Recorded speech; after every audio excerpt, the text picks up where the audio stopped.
On his first game day as head coach for Michigan State. The start of a new era in East Lansing is next on Big Ten Network.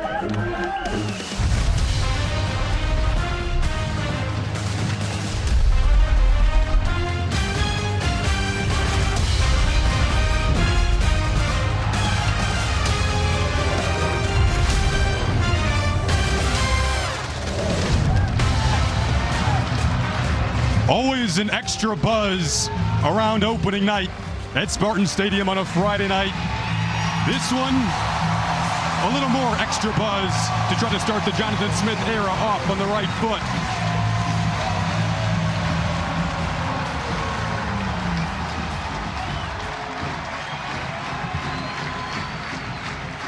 They take the field for the first time under their new head coach. 9-0 on Friday night games since 2011, and welcoming in Florida Atlantic tonight to kick off the season. Spartans versus Owls from Spartan Stadium in beautiful East Lansing, Michigan, striping up the stadium tonight, and a sold-out crowd. Should be a fun one. Welcome you inside. Jason Ross Jr., Brock Vereen, Danny Rogers. A new season, a new era here in East Lansing. Brock, Jonathan Smith, you feel like his personality, his aura really fits what Spartan football did when it was at its best? Jason, there's a reason why every college football fan coast to coast had the same reaction when he was hired. Yeah, that kind of makes sense. Why? Because the style of football that Oregon State was playing these past seasons is the exact style of football that Michigan State played when they are at their best. Hard-nosed, defensively led, and mistake-free. Let's talk about some of the names that came over from Oregon State with Jonathan Smith. Start with the quarterback, Aiden Shiles. He's going to be a captain today at just 18 years old. How about that? But don't get that confused with inexperience. Yes, he hasn't had any starts, but he has seen significant playing time in 9 different games. He has played big-time football, and now, after an off-season, taking all the reps with the ones, he's ready to show his stuff.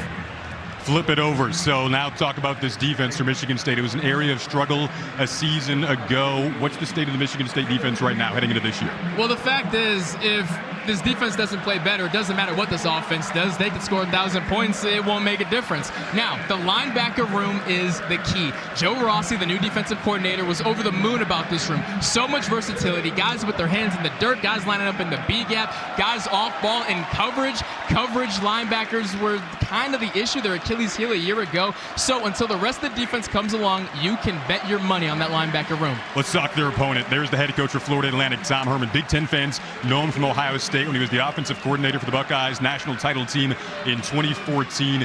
He was 6-0 at Houston during his time there as head coach against Power 5 opponents. So he knows how to go into a big stadium and knock off a big program. You see some of the Big Ten connections really littered throughout the course of this Florida Atlantic staff. A lot of respect between the two staffs, Michigan State and Florida Atlantic.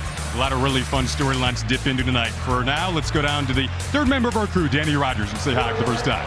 Hi, Jason. Back in July when camp rolled around, there were 61 new faces on this Michigan State roster.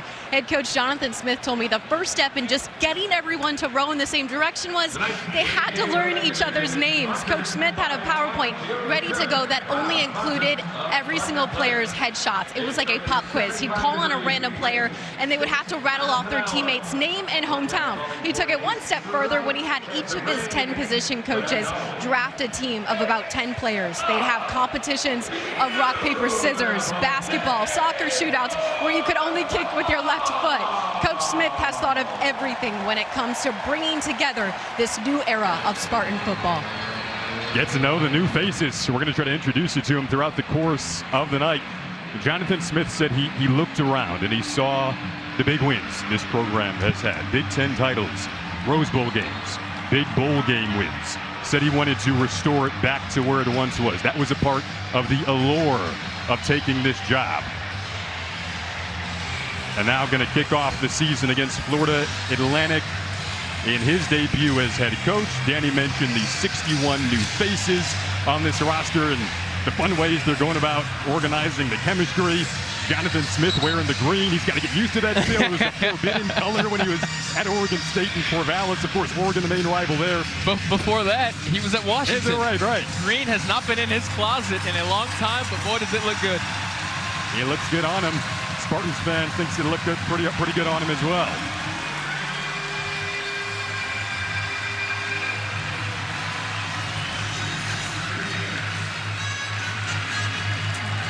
Saw Alante Brown there running back to return this kickoff for Florida Atlantic. It'll come from Carter Davis. They're striping out the stadium in East Lansing. Feels like pressing a reset button if you're a Michigan State fan. A new era.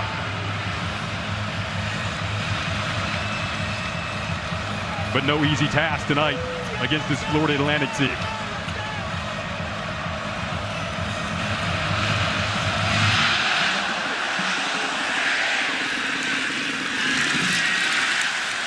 So now we get to see the 18-year-old captain, Aiden Giles.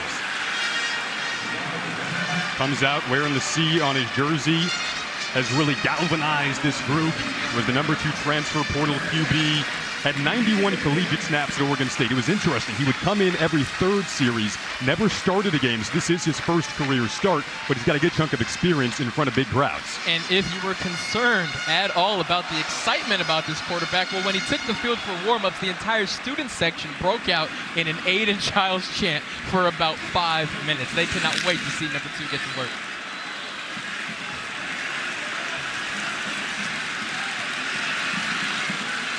His first snap in the Michigan State uniform. Wants to throw it on his first snap. Going downfield, bobbled, and was that picked off inbounds off the Karam? It was not. He wanted Montori Foster, and in on the coverage was Bugs Brown. Fantastic effort here by Bugs Brown, because Montori Foster is trying to get that second effort. Now, Bugs Brown, the feet are in bounds, but not before he is able to control that football. Great job locating it. We're going to get a closer look here. That left foot, that right foot, but it's just too late. Still tremendous coverage there.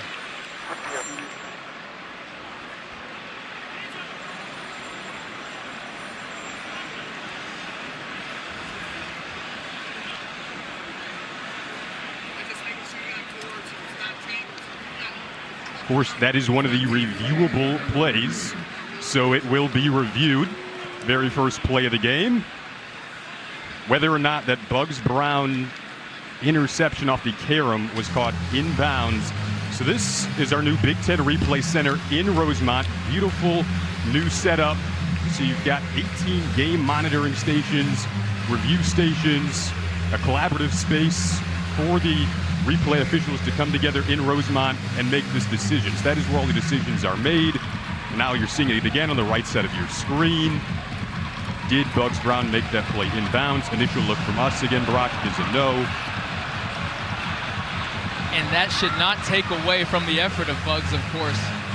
The first 2 toe taps are inbounds. The third toe tap is the one that is out of bounds. I do not see him firmly control that football and hold it up until the third one. Gonna watch that right foot.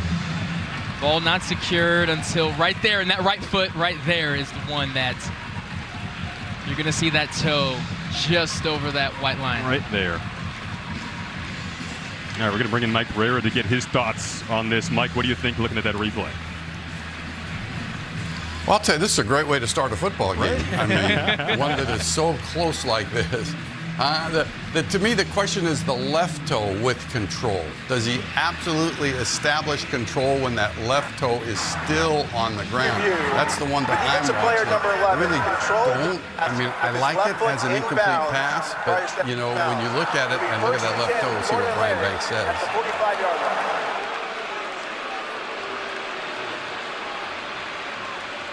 And so they rule at the interception. And it was that left toe. That was that left toe coming up off the ground when he got possession of the ball. Since that toe was just barely still on the ground, that's what they used to turn it into an interception. So 7 seconds in. Thanks, Mike. Appreciate it. Again, this ruled an interception after being initially ruled out of bounds. They overturned the call, and Florida Atlantic takes over after intercepting the first pass of the game. up near midfield, too, with some pretty good field position. They think the ground game is going to be a key aspect of what they do. That C.J. Campbell, the running back, early gain of 2. They want to try to establish that early. Now for Michigan State, you got to emotionally bounce back after the early mistake. That's one of the toughest things. Your defense is so excited to watch Aiden Childs get to work, and now before you know it, you're being handed your helmet saying, hey, it's your time to go. That was a pick.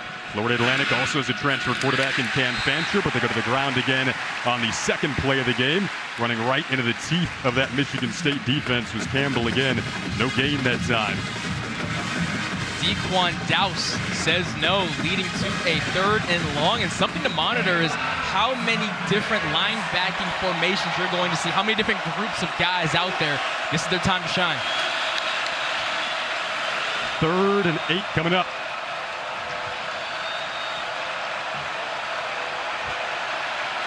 Cal Halliday, the captain out there directing traffic.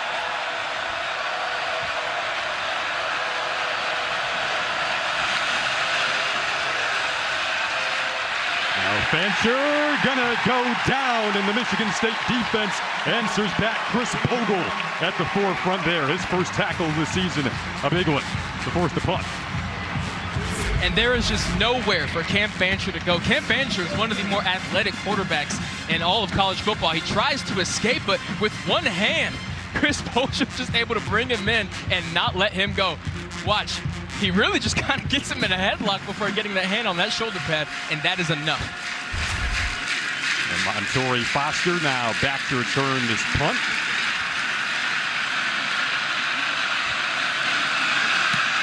Lupo boots it away, and Foster will watch that hop into the end zone. So second series for Aiden Childs coming up next, trying to bounce back.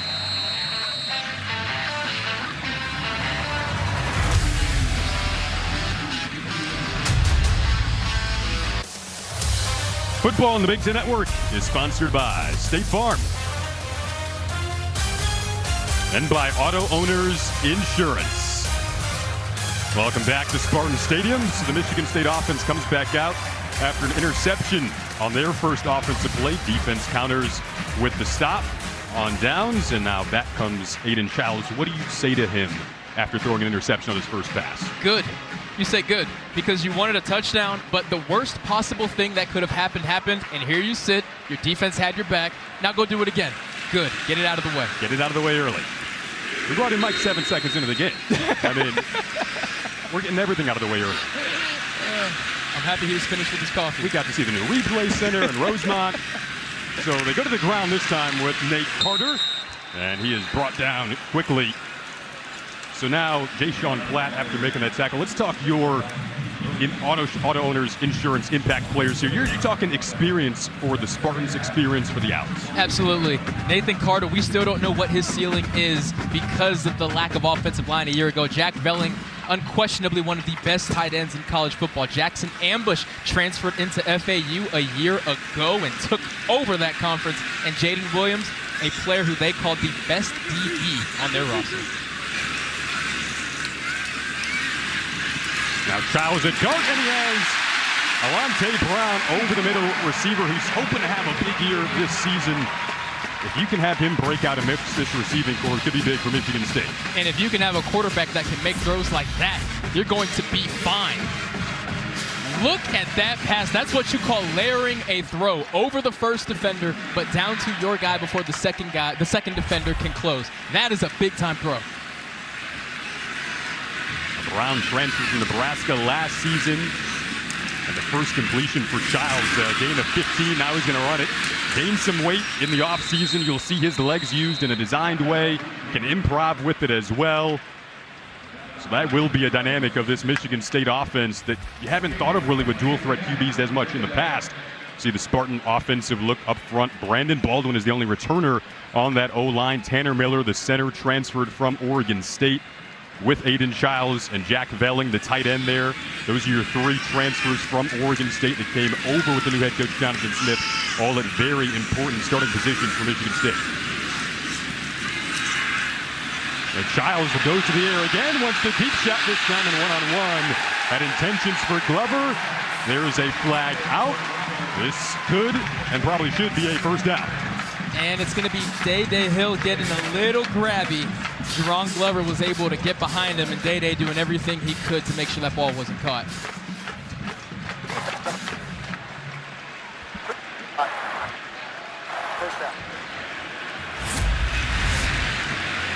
You're going to see Glover trying to separate, but he can't because you see that fistful of jersey. And anytime a referee sees a closed fist full of cloth, they're going to throw that flag 10 times out of 10.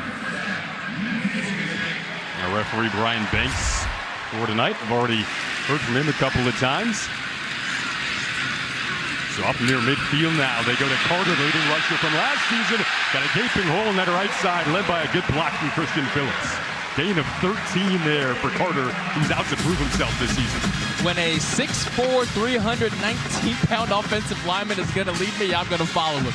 Nathan Carter, I am so excited for him this season with a revamped offensive line.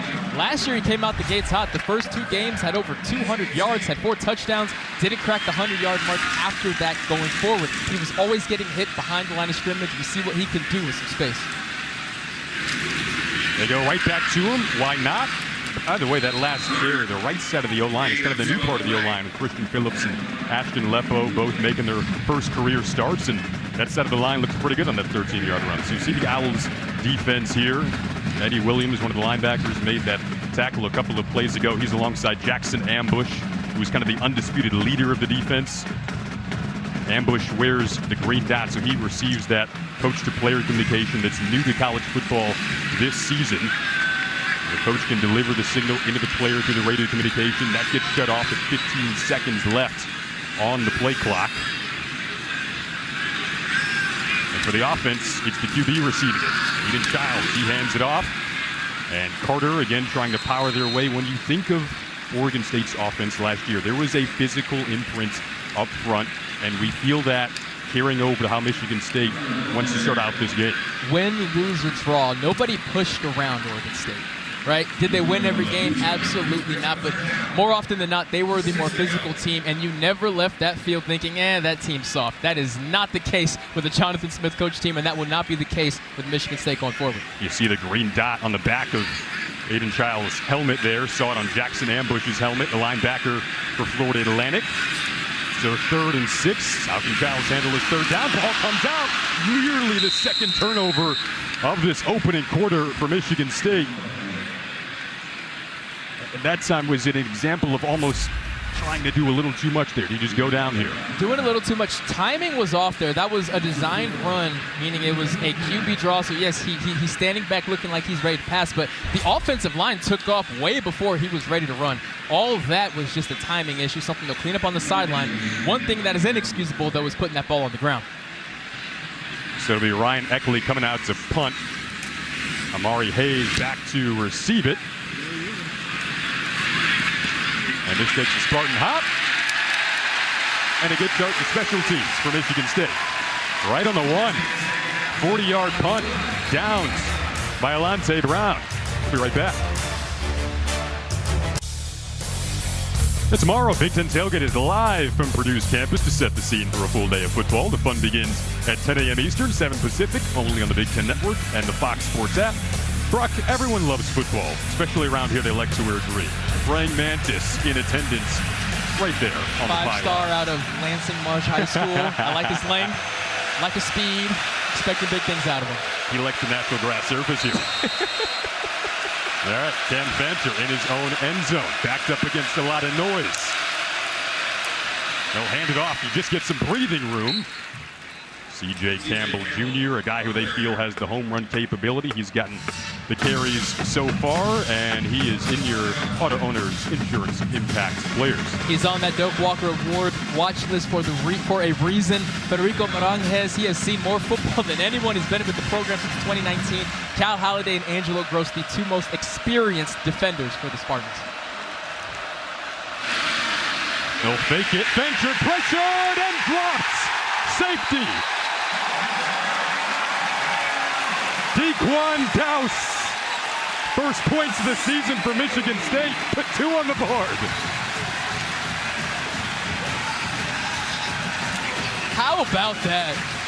A defensive tackle gets to say, I scored the first points in the new era of football. I hope he walks right over to his offense and say, you thought you were going to get the first points. Dowse is not the biggest guy, but what he has is a motor. You see him blow by that left guard right there, and Cam Fancher just has nowhere to go. Brock, I'm not going to lie to the people. You said during the commercial break, and you got like some sort of vision in the future here, because you said during the commercial break, you're calling safety. I hope everyone in the truck right now can back that up, because Jason is not lying. I like what I see out of this defense, and with this Florida Atlantic offense being very spread, there's not some fullbacks, there's not really any tight ends on the roster. They had to go spread. And when you have guys like Dowse who just flies off the line of scrimmage, planted that right foot, made an inside move, blows by him like a turnstile, and Cam Fancher, unfortunately, just doesn't even have time to think.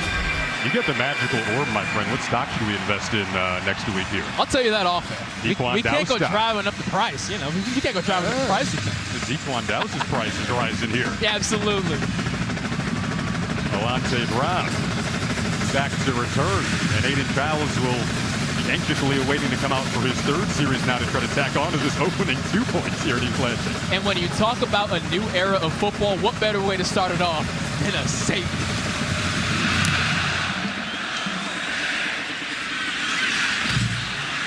Little room for Brown. Got a block and some room on this left side out to the 40, and sets up the offense with some really good field position. Gain of 32 on that return from Brown. One thing that Michigan State has been missing in recent years was a dynamic returner. And you see Alante Brown, perfect patience. You see he didn't go full speed right away. Start slow, bait everyone to kind of thin their angle, make an angle, plant it inward toward you, and then boom, you plant that foot and get outside and eat up those angles. A dynamic returner is something the Spartans have needed, and man, they may have found one already. They call him Cadillac, and he's moving like a Cadillac there. They call him Cadillac Alante. Deserving of the name after that.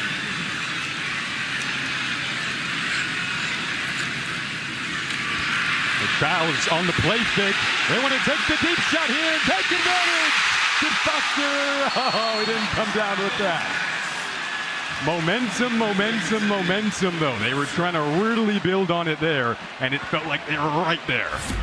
Jason, what I love is this was the same exact play that was their first offensive snap of the game. Long play action, max protect, deep post. Now, the first time was an interception. This time, Foster just not able to bring it in. It would have taken a hell of an effort. But I love that they are not shying away. I love that they're showing Aiden Childs, we trust you. You are going to keep slinging that thing until it clicks. Gotta love the trust they're showing in him early, especially after the interception on his first pass. Trust hasn't wavered whatsoever. Carter had a 13-yard run on their last series. A little jump cut there. Gonna bring up third down, though, here. Early look at Aiden Childs, so that second drive, of course, longer, but a little more promising, and now building on it, and you're seeing how long he can get that ball down the field as well. He has a big arm. He is absolutely an athlete, and in the Oregon State offense, it was more catch and run than really chuck it, but we've seen twice now he can let it go when he needs to. Turns 19 next month, the captain at 18 years old. On 3rd and 7, quick throw, flat, caught by Glover. Got a tunnel to open up for him, but is this coming back is the question mark. In the realm of illegal formation with how quickly that flag came out.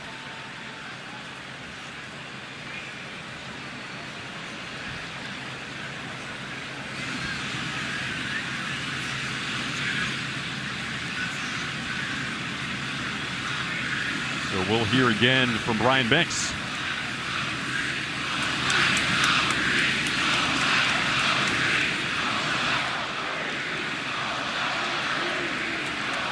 We apologize for Brian's mic not working there. That's going to be a legal shift. Not illegal formation, but in the same realm of guys not being detailed enough with their alignment. And a big gain is called back.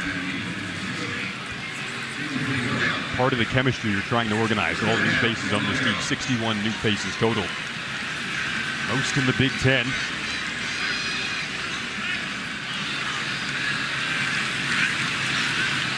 3rd and 12. They've taken one deep shot on this drive. They need 12 here. Did they get enough on the first career catch for Nick Marsh? It's going to be right up there. The 4-star recruit, freshman wideout, big hopes for him. Don't be shocked if this is 4th down territory, by the way, but the true freshman Nick Marsh, they were all so excited about him when he committed to the program, and I love that they get him involved early. That is a bullet of a throw. Marsh able to use that body and bring it in, and Jason, they're staying aggressive.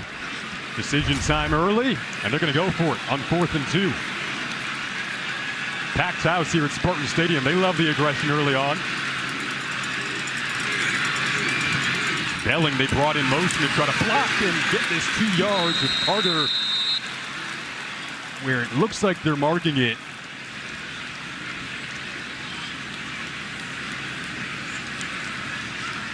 Tom Herman pleading his case on the FAU sideline. Michigan State sideline pleading their case. It looked initially like they would move it, and they do. 1st down for Michigan State.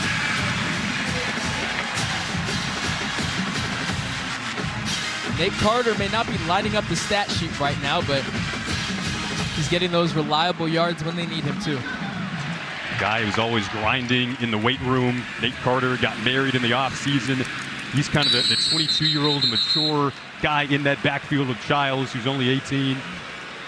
They are going to go and review this spot.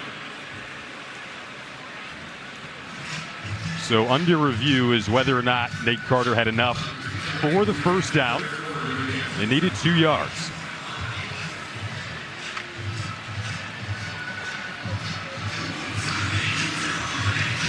Going to be close, and it has to be indisputable. And it's that left elbow that looks to hit the ground first, but how far forward was the football in his right hand when that left elbow hit? That's what the experts are trying to figure out. And the call on the field was that they did get the 1st down.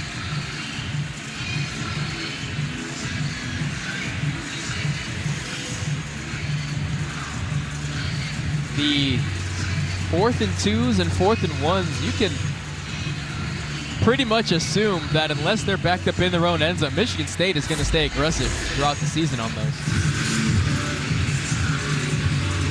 Get another look at it here. Didn't necessarily see the change in that picture. The ruling on the field stands. Well, there it is. It'll stand. 1st down. We're going to bring Mike Pereira back in. Mike, another visit, our 2nd visit early on in this 1st quarter. That ruling there, what did you think? I think I'm just going to stay in this position the whole game. I think that the first reversal was a little technical, in my opinion. This one I think is right. I think it might be short, but there really wasn't that clear shot. And you made the call about you can't see the ball in the right hand, so it was best to leave it as called.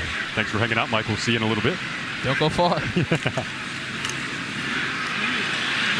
rolls and has his target. Masunis, the tight end, got cut down out on the edge there by Desmond Tisdall, but a gain of 8.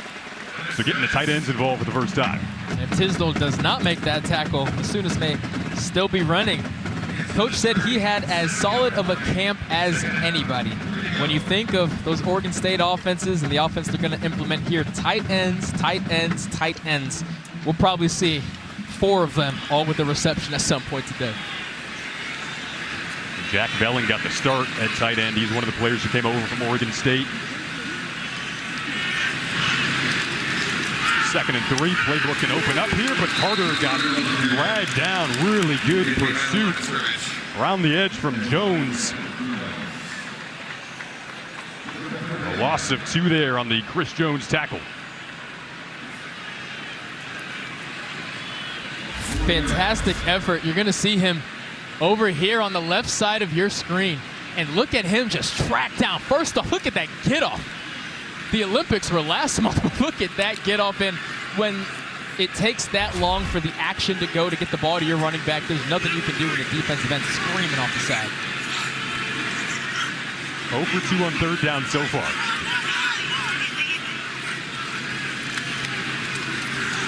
They'll fake it to Carter, roll out, Masunis again.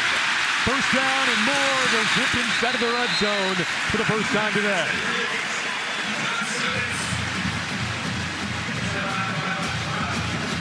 The best thing about a successful run game is the play action off of it.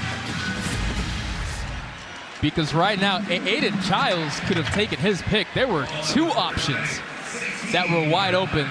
The Florida Atlantic defense is really struggling to decipher when it's a run play and when it is play action. Credit to the offensive line for making one look just like the other. Gain of 22. When you asked Jonathan Smith, what do you want the identity of this offense to be? He mentioned balance.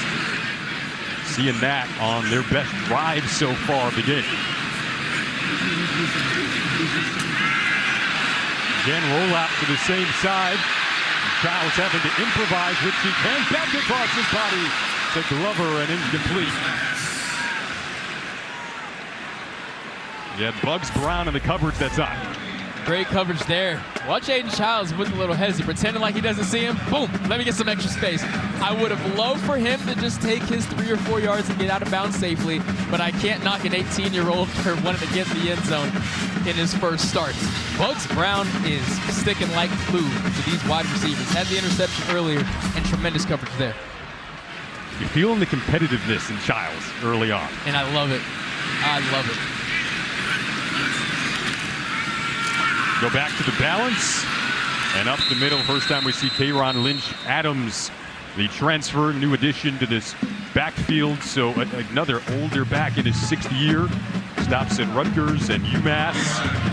Joining Nate Carter. It's kind of the 1-2 punch that they hope this could be for Michigan State. And with how much they want to run the football, you're going to need at least 2. He's the vet presence in that running back coach said, despite staying at UMass through the spring. So you wanted to point out, Brock, when Oregon State was in the red zone, they went to Jack Belling. Of course, Aiden Childs comes from Oregon State. Jack Belling comes from Oregon State. He's the guy we're looking at here. Jack Belling isolated up top. Foster's going to come over, but that doesn't mean you cannot take your eyes off number 12. 3rd and 7. They look that direction. It's Belling instead blocking for Foster. And he got dropped down by Eddie Williams by the ankles. He lost the ball. And the ball came out at the end. And it's going to go to Florida Atlantic. So the second Michigan State turnover of this opening quarter derails their first trip down into the red zone.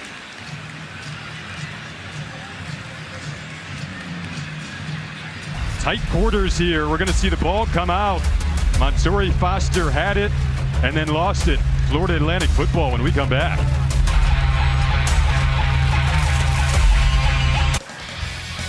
Experience the expanded Big Ten Conference like never before with Big Ten Plus. Stream thousands of non-televised live events across the Big Ten. Plus, enjoy next-day game replays for every Big Ten game. Subscribe now at BigTenPlus.com. Crossover season on the horizon. We got volleyball starting up, football, volleyball after us today. You see here another new addition to college football this year. The tablets on the sideline. Each team gets 18 that they can use for in-game video only to review. Not just screenshots, actual live footage of the current game being played. You can't access any other game previous, but you can access the game that you're currently in. Florida Atlantic's last drive resulted in a safety. It's Campbell on the carry. It was MSU's last forced safety before that. You had to go back to December 5th of 2020 against Ohio State. But Dequan Dowse had the tackle in the end zone that gave this crowd some juice early on. But if you're Florida Atlantic, you made a good point to me. You can't let the underdog in a matchup like this feel that belief. Absolutely. You have to step on that belief as early as possible. Michigan State has not done that yet. Fancher, the transfer from Marshall, slides down, and then there goes the flag. So this is very interesting because the Michigan State coaching staff actually told us they were kind of worried on film about how relatively late Cam Fancher slides. Jordan Hall made the contact there. And that's probably what the referees are discussing as we speak. He really flirts with danger. He gets down at the last possible second, and anybody defensive-minded is going to see that as unfair.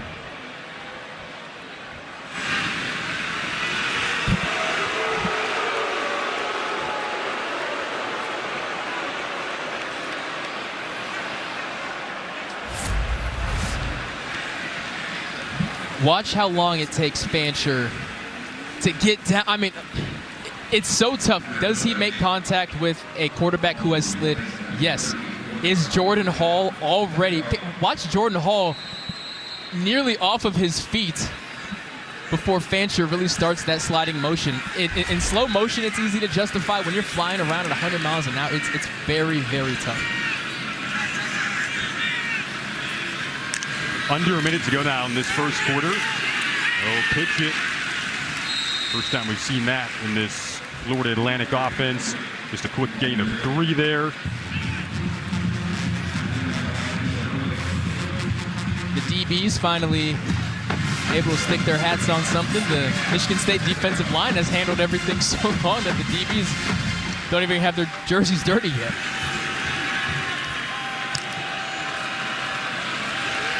So now Fancher designed run, another slide. They're going to give him enough here for the first down as the clock winds down in the first quarter. And we're going to look at this slide again. That is late. I mean, you have a defender who's making contact with your right shoulder pad before you even start the slide. It's a very tough situation. No flags out that time, but it is the end of the first quarter. 2 on the board for Michigan State after forcing the safety in the opening frame of the Jonathan Smith era. Second quarter coming up next from East Lansing.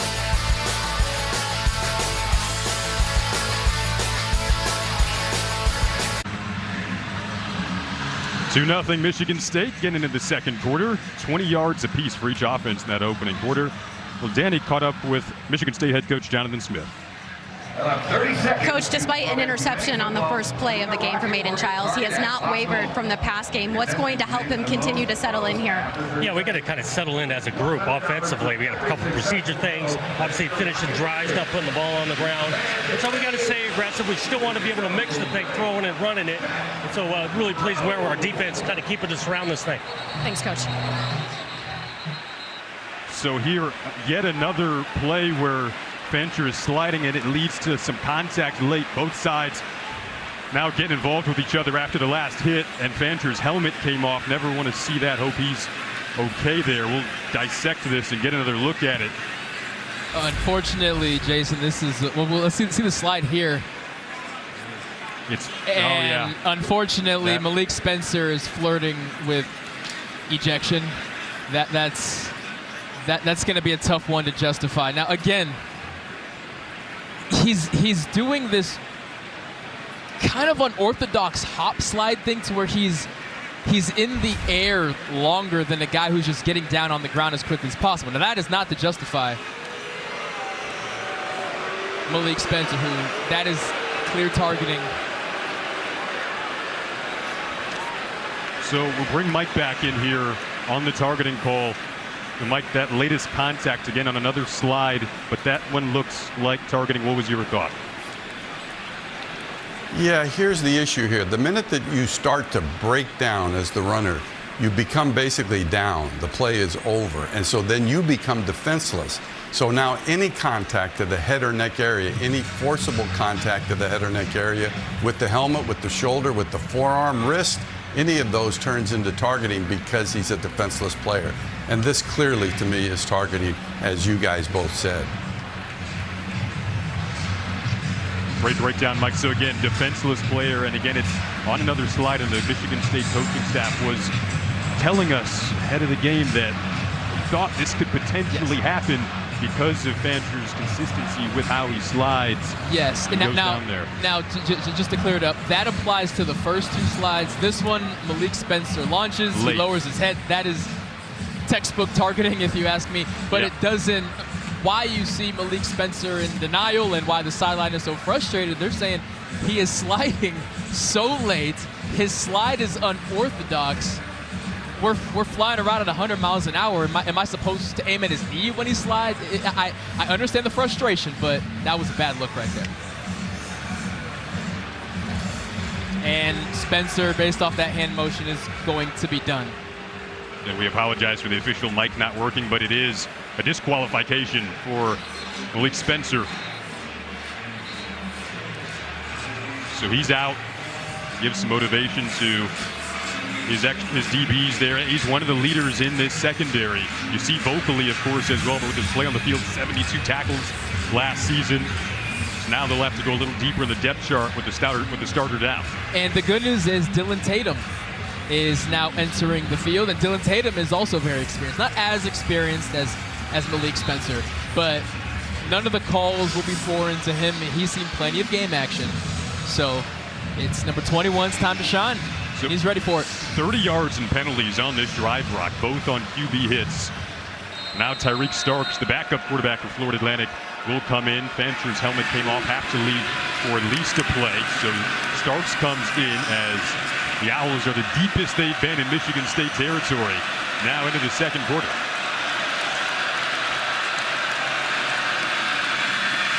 They'll run it with Mobley, who made Holiday miss and got dragged down on the sideline there. Good tackle on the boundary. Angelo Gross saving the day here because Cal Holiday misses that tackle, and if Angelo Gross is not there and able to knock out the ball with a great effort, Barry Mobley is able to hit that edge and reach Pater. Great job there by the nickel. So Fancher's back in now. Again, had to go out for a play because his helmet came off. 2nd and 8 coming up.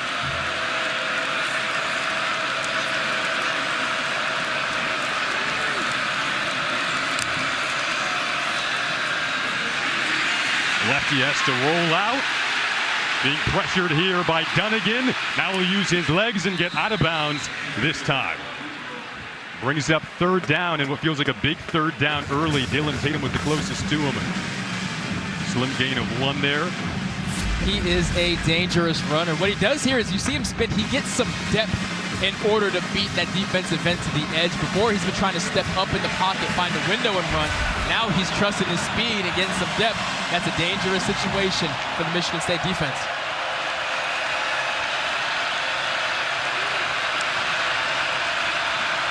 They bring 5 on 3rd down. Dart over the middle, intercepted. It's Angelo Gross with the pick. It's been a turnover fast early on, and Michigan State takes it right back after they gave it away for a 2nd time. 35 starts of experience coming into the season for Gross. We just saw Malik Spencer get disqualified. Gross steps up, gets the pick, and the Spartan offense takes over when we come back from East Lansing.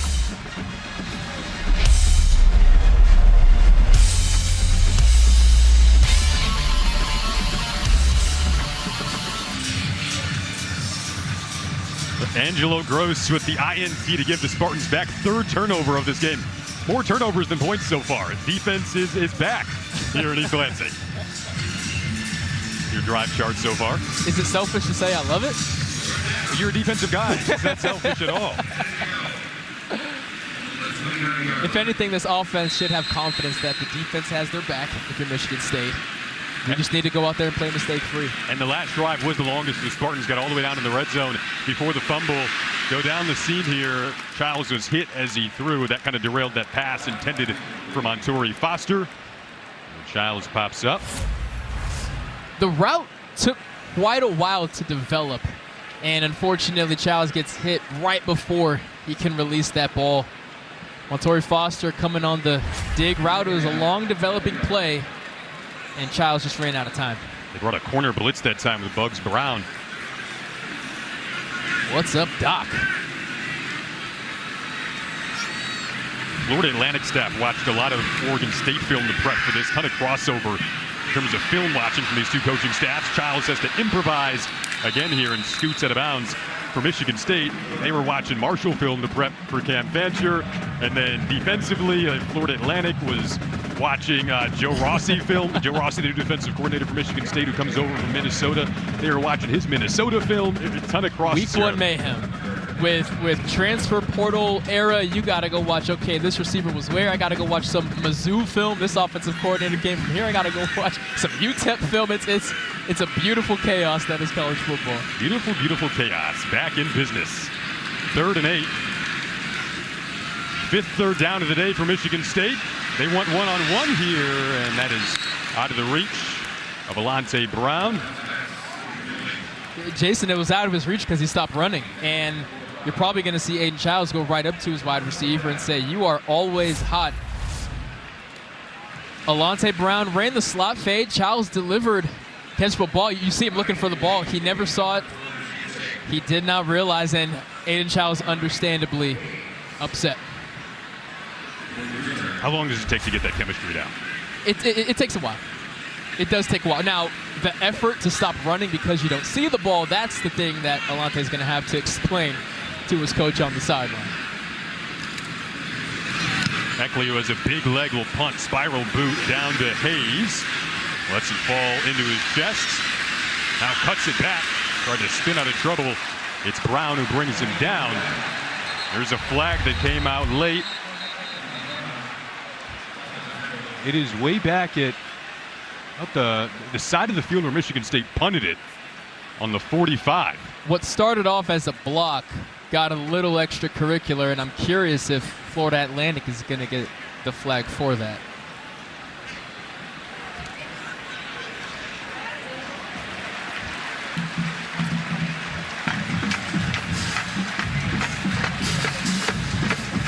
We'll be right back on the other side from East Lansing.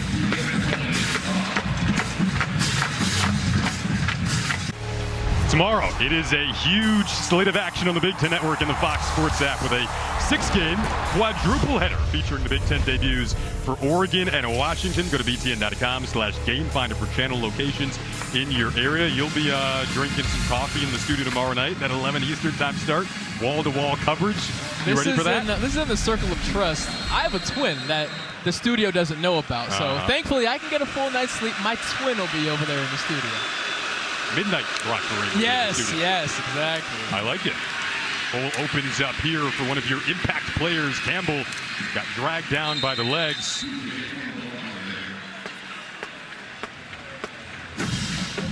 Dylan Tatum, who stepped up to make the play in place of Malik Spencer right now.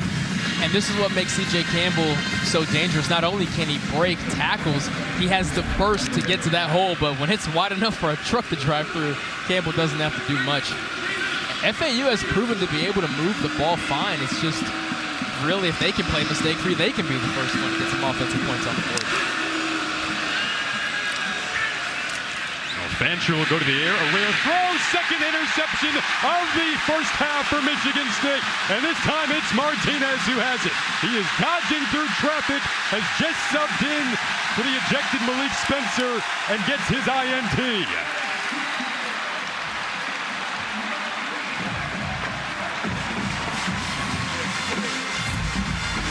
How about some defense? Kai Martinez catches that ball and immediately turns into a punt returner. Cam Fancher lets that ball sail, but that doesn't overlook the tremendous coverage out there on the outside. But when the ball sails like that, that's about the easiest interception Martinez is going to get. Fantastic job by this defense, having their offenses back. But if you're the offense, the pressure is on. Help out your defense starting right now. There's a return of 35. Martinez had just stepped in for Malik Spencer and gets the pick. Fourth turnover overall. We still got 12 minutes to go in the second quarter, by the way. Now it's Tayron Lynch-Adams hop-stepping through traffic before he gets brought down. Lynch-Adams is fun, and I'm excited to watch this running back duo develop because him and Nate Carter are so similar. Maybe he's a little more of a bruiser. Carter maybe a step faster, probably has a little better feet.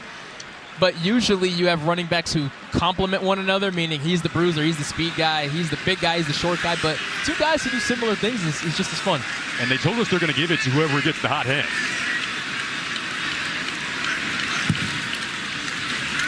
The hot hand right now is Lynch-Adams. Bounced off of traffic. Whistle did blow. Fans think it's a touchdown, but looks like it will be marked at about the 11-yard line. So no touchdown.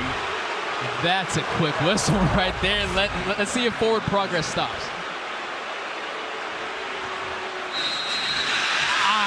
That's brutal. Now, it was the referee on the far sideline who called that. So from his angle, if I could shoot him some bail, from his angle, all he saw was the pile of white jerseys because Lynch-Adams spun out to our side.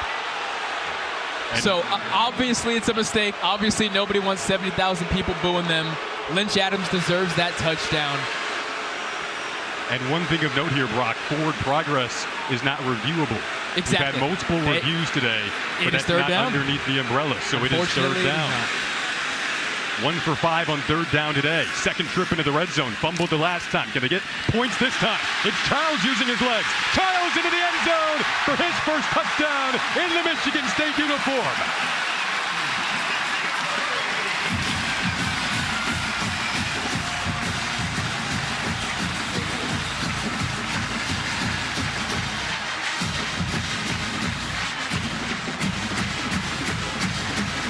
The captain quarterback calls his own number. An offense that has moved the ball but has struggled. The design quarterback run, you saw Nate Carter burst through the line there. And Childs just follows him to the end zone, spinning his way to 6 points. 3 plays, 18 yards. An 11-yard Aiden Childs touchdown run. And Jonathan Kim taps on the icing on the cake there. They're able to turn the INT into points this time. A glimpse into the future for Spartan fans as Childs in the green and white makes his way into the end zone. The Michigan State's won 23 consecutive home openers against non-conference opponents dating back to 1998. Long streak. A lot of the students in this crowd today born after 1998. And now watching Aiden Childs, who's only 18 years old, get his first touchdown in the Spartan uniform to make that lead 9-0 now after the initial score came on the safety force by Dequan Dowse. We've had 4 turnovers in this game and still plenty of time to go in the opening half. If you're just joining us, Jonathan Kim gets booted away after the first touchdown of the season for the Spartans. Jason Ross Jr., Brock Perrine, Danny Rogers down to the sidelines with you today. College football is back. Jonathan Smith, his debut as Michigan State head coach, trying to get a new era off on the right foot. That kick sails out of the back of the end zone. This Michigan State defense has been forcing turnovers last couple of drives. Last pick came from Nakai Martinez. Other pick came from Angelo Gross. Would be big if they could win the turnover battle this season, especially when you look at the schedule. See some of the numbers tonight. And the opponents they'll face in short times. You have that patch in the middle of the season where you go Ohio State, Oregon, Iowa, Michigan. These are games where you can't make mistakes yourself. With this roster that's developing chemistry and growing together on the fly, you also got to force some mistakes too.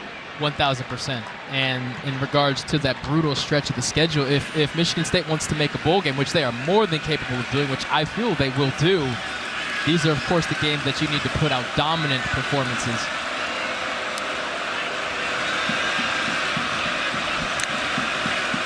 Fancher and the Owls take back over, and Cal Halliday, the gloveless linebacker, in the backfield, loss of 4. That's how you shoot a gap. This is linebacker teach tape. That is how you shoot a gap. Look at those 2 guards. He just passes right by them because he knows he can get into a trail position and get that quarterback on the ground. Cal Halliday, the leader of this defense, led the team in tackles the past 3 seasons. 300 tackles over those seasons. All, Jason, like you said, without gloves. Gosh, I love the no glove look.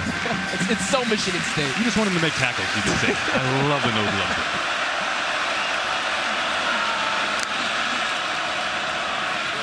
Back to the grind game goes Florida Atlantic. That's where they wanted everything to start today. C.J. Campbell is who they go back to this time. A guy with a real business-like approach, picks up 8 there to get some of that yardage back for the Michigan State group. That linebacker group is going to be so important. They are so deep and so versatile. You'll see Darius Snow, Cal Halliday, Jordan Turner, Wade Masters, Jordan Hall. You'll see them all throughout the year.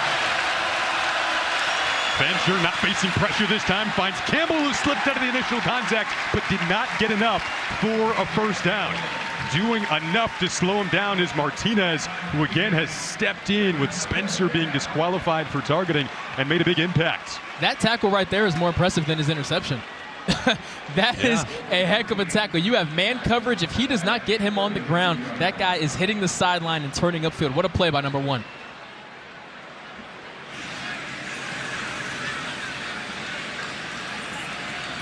So now Montori Foster will be back to return this punt.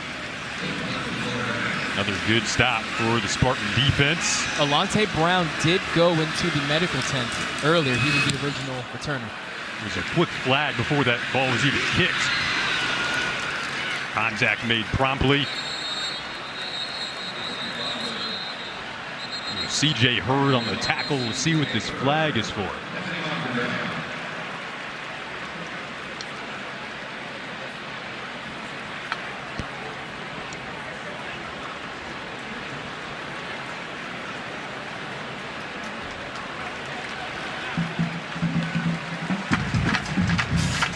Illegal formation will be the call, and unfortunately, that's a big sign of week one. Somebody has got to start playing some mistake-free football.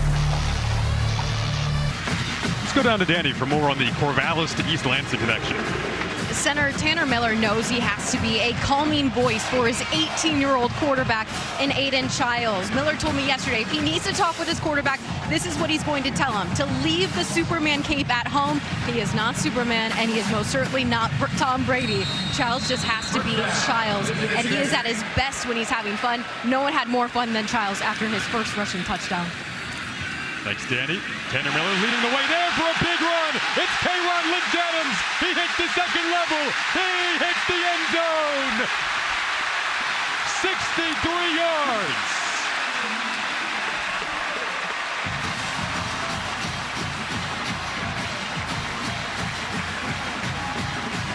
Jason, I'm going to give you a guess on who set the tone. Look at that center.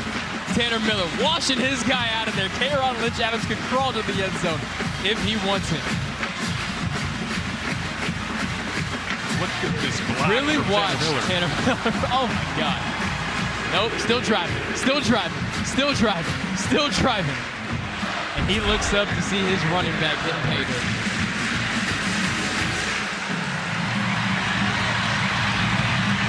First explosive for Michigan State, and they're up 16-0.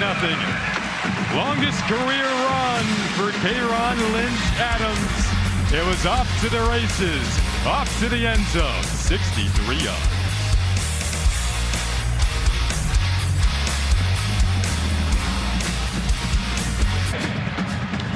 Back at it here in East Lansing. The vibes are buzzing right now here at Spartan Stadium after the 63-yard run for Kayron Lynch-Adams off the block from Tanner Miller.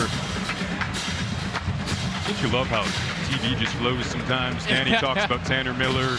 He sets a block. Kayron runs, 63 yards, touchdown. Could not have worked out better. But now follow your second-team All-American offensive lineman from a year ago. Ball scooped up by Tucker. He gets brought down. Darius Snow in on the tackle there, one of the backup linebackers for Michigan State. 16 on that return, and this defense has some momentum. This Michigan State team has some momentum now after a first quarter littered with turnovers. Tide is starting to turn in favor of the green and white in Jonathan Smith's debut here. And if you're Florida Atlantic, I expect them to explore Cam Fancher as a runner a little more. When they were really rolling and moving that football, it was because of his legs. And I would expect Michigan State to expect Fancher to be a runner. As far as throwing the football, those Spartan DBs just happen to have his number right now. Interceptions from Martinez and Gross, and then the tackle there from one of your guys you really like on this defense, Wayne Matthews, transfer from Old Dominion, one of the 61 new faces. Oh, he's special. He's special. We talked to defensive coordinator Joe Rossi. He says every third down, Wayne Matthews, he is on the field. Probably the most athletic of all the linebackers, an absolute tackling machine. 135 tackles a year ago at Old Dominion. Florida Atlantic likes to move with a little more tempo. Michigan State's defense kind of dictating the pace right now. Nice move there from Zuberi Mobley. So mentioned Florida Atlantic was watching film of Minnesota last year because that's where new Michigan State defensive coordinator Joe Rossi came from, worked with P.J. Fleck over there, your old neck of the woods in Minneapolis. Now he comes over to East Lansing, took this drive, said it was something that created a really nice balance between his experience in the Big Ten. You get 6 members of the former Oregon State staff coming over and their experience of the new teams joining the Big Ten. His defense has a 3rd and 3 here. Fancher and the Owls yet to convert on 3rd down. They will here, though, as he slides down. Got to be careful. And he pops up. So 1st down for Florida Atlantic. The best way to stop a running quarterback is you have to get to him early. And I know that seems so obvious. I'm just trying to stress that Fancher is almost always going to be one of the fastest guys on the football field. If you can't slow his momentum early and he can get loose, it's really going to be up to the DBs to get him on the ground, because the linebackers and D linemen really won't have a shot. Their offensive coordinator, Charlie Fry, former NFL quarterback, said they wanted someone who could make a man or two miss to take over this QB spot.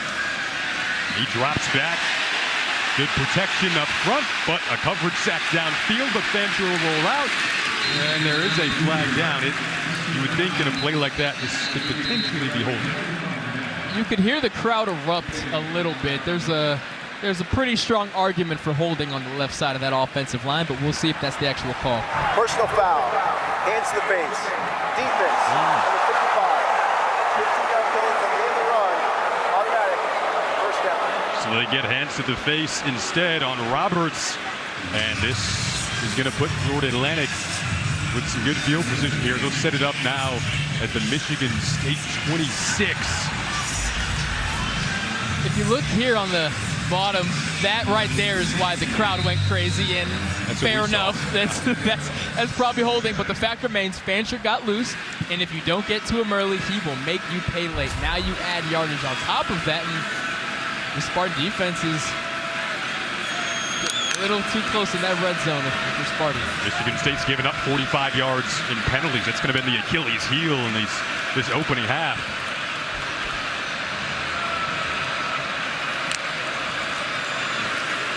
Oh, ball came out. Who can get to the bottom of that pile? Woods tried to get it for the Spartans. Fancher pounced down on it as well. It's Ed Woods in there, Cam Fancher in there, and it's going to stick with Florida Atlantic. We'll say Fancher got to it, but Michigan State desperately pleading their case. However, the ruling is it'll stick with Florida Atlantic. This is the 2nd time now that there's been some quarterback-running back miscommunication. Earlier, Fancher went for the play fake and his running back wasn't there. On this one, Campbell thought Fancher was pulling. Fancher thought he was given. Expect them to clear that up on the sideline as Fancher, credit to him, a quarterback fighting to get that ball back from cornerback Ed Woods. But you can expect some conversations on the sideline to clean some things up. Jonathan Smith will watch this Spartan defense reset. Now 2nd and 11. They call it a loss of 1. Fancher back to the air. Tried to go underneath to the crossing route, and his running back, C.J. Campbell. In a physical first half.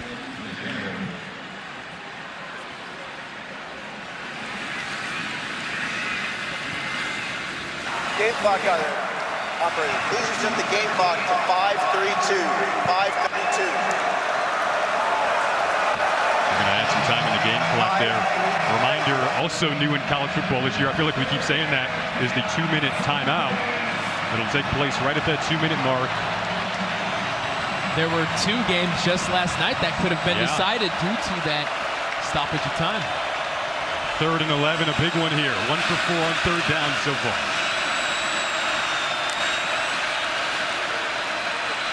Fancher drops it off. C.J. Campbell makes the catch. Halliday trying to pull him down. Got some help towards the tail end there. Now you'd think this field goal unit would probably come out for Florida Atlantic. That's a safe assumption, and one of the best compliments a DB unit can receive is 3rd and long and you throw a check down or something underneath or a screen, because they've set the tone that if you throw it deep, you will pay for it. A late addition here to the field goal unit. This field goal for Carter Davis coming from 43 here. Rather, they had their short yardage kicker in Morgan Suarez, who kicks them typically from 25 and in, but they'll back it up and bring in Suarez. They use Suarez and Davis. That one from 43, and first points on the board for Florida Atlantic. Suarez was the starting kicker in 2022. He was out all last year with an injury, which is why Carter Davis was able to get involved. And Coach Herman said, well, if I got two good kickers, I may as well use both of them and utilize what both of them are best at. That could not have been more down the center.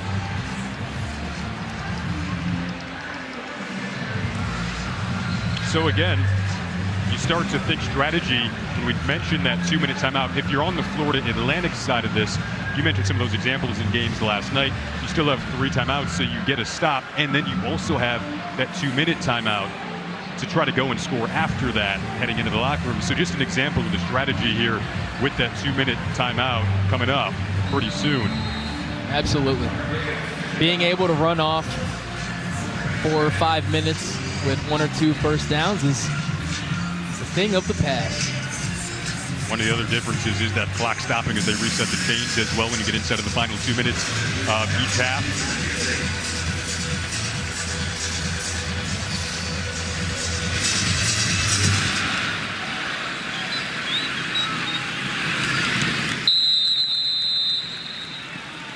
Later tonight, a new era of Big Ten volleyball begins when Oregon hosts Pitt in a top 10 showdown. And Tuesday, 7th to run Penn State clashes with number 6 Louisville. Don't miss women's volleyball tonight and Tuesday only on the Big Ten Network. So you can stay up late tonight, watch some volleyball out in Eugene.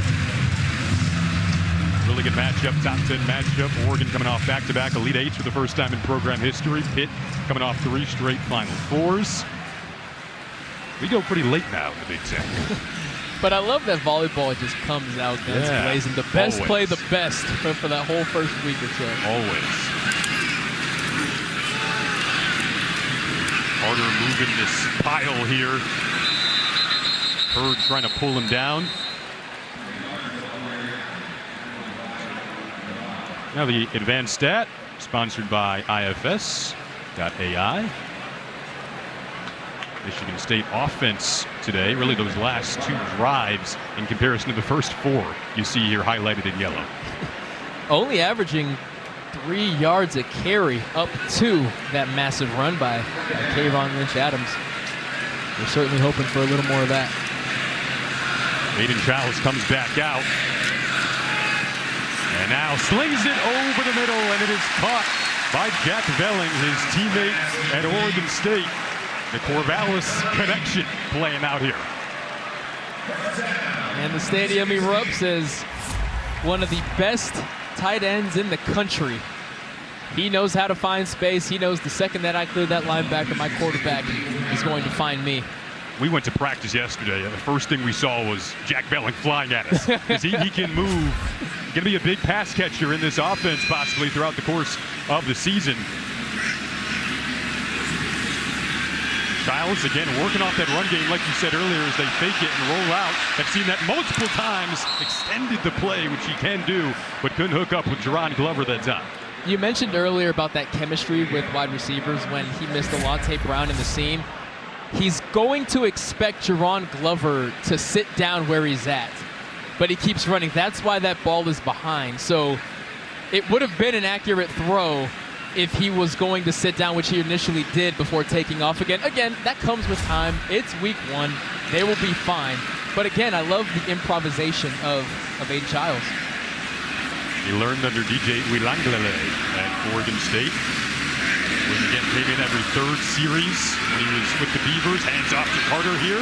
Trying to carve some space over on that sideline. Gain of 5, so now you start to think for Michigan State. You don't want to give the ball back to Florida Atlantic. You got the 2-minute timeout coming up, but first and foremost, you got a 3rd and 5 coming up for Aiden Giles in this offense. And this 3rd down will definitely dictate that, because FAU is also thinking, okay, if they get this first, that completely changes our strategy, because now it's just we need to hold them to a field goal before this half ends. If FAU can get a stop, then Cam Fancher's loading up with 4 timeouts in his pocket.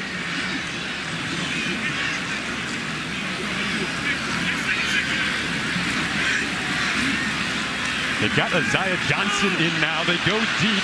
They were looking once again for Glover. Had a couple of DBs back in coverage. Jaden Williams, who you really like on this Florida Atlantic defense, was one of them shading that route. and he sniffed that out from a mile away. He got a great jump on the ball, and even if it was a more accurate pass, there would not have been a shot. Jaden Williams is special. He is special. Look at him closing out space. And honestly, if it was a more accurate ball, it may have been picked. Jaden Williams is likely end up as a Senior Bowl candidate, and I promise you there are NFL teams with their eyes on him. Flag right as that ball was snapped. Eckley will have to wait a little longer to punt this. False start. Kicking tee number 25. 5-yard penalty. Still 4th down. There are two things that head coaches fear most in week 1. It's special teams, because you just don't get to practice it enough, and pre-snap penalties. The alignments when you're in practice is one thing. The alignments when you're in front of 70,000 fans is something else. And unfortunately, we've seen that come to roost here. We do have a couple of scrimmages here at Spartan Stadium, but nothing like this atmosphere. Packed crowd, striped stadium, not a single seat without someone in green and white in it. Rolling on down and opting to pounce on that. With Amari Hayes, 2:21 to go. Their offense will take over there after the boot of 47. Don't forget, coming up at the half, first half highlights, preview. We got Dave, Ashley, Marcel. Great group in the studio back in Chicago. Ready to break this first half down. If you're Michigan State here, it's we cannot let a run pop. Michigan State probably feels confident that their back end can hold firm and not let a 90-yard drive happen through the air. But Cam Fancher has shown if he gets a crease, he will get a 20, 30-yard chunk in a hurry. Michigan State staff watched all of his dropbacks, all of his scrambles to prep. So late half situation now. Little boost for Zuberi Mobley. And some hard contacts. Gain of 9. Martinez came downhill to make that hit. They might run this down to the 2-minute timeout. That's what they'll do. Big final 2 minutes for Florida Atlantic's offense.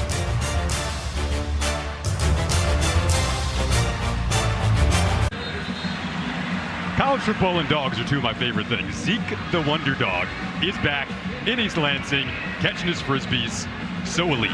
He got some eligibility left? What do you think? I think he does. Always has the eligibility for Zeke the Wonder Dog. They love him here in East Lansing. I like the little handkerchief around the neck, too. He's got the green and white rocking. Stripe out today here at Spartan Stadium. What were the vibes like for you opening night as a player? It's hard to describe, man. It is so special. And you feel that buzz all week as long as you're a semester school. Everyone's new to campus. People are patting you on the back. It's the greatest.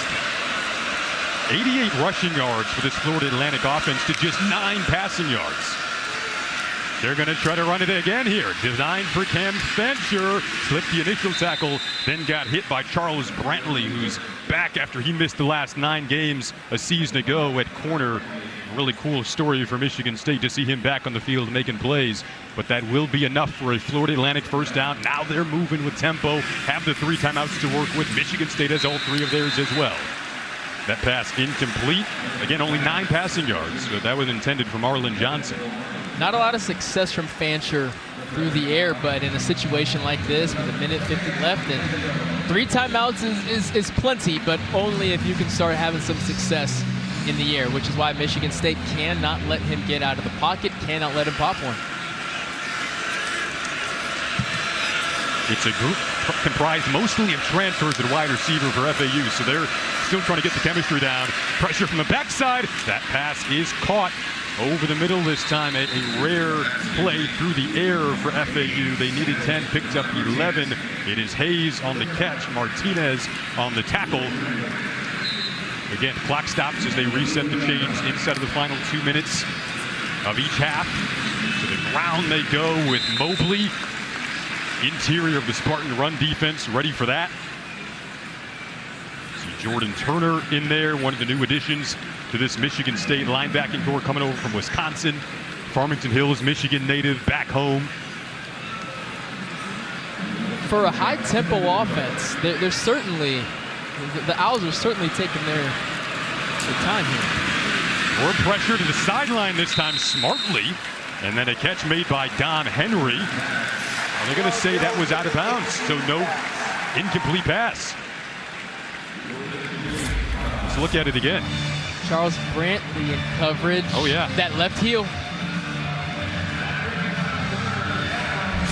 Right, that's what I saw too. I believe it was the left heel that did him in, but a big third down, ball expected to go to the air. See what Cam Fancher has.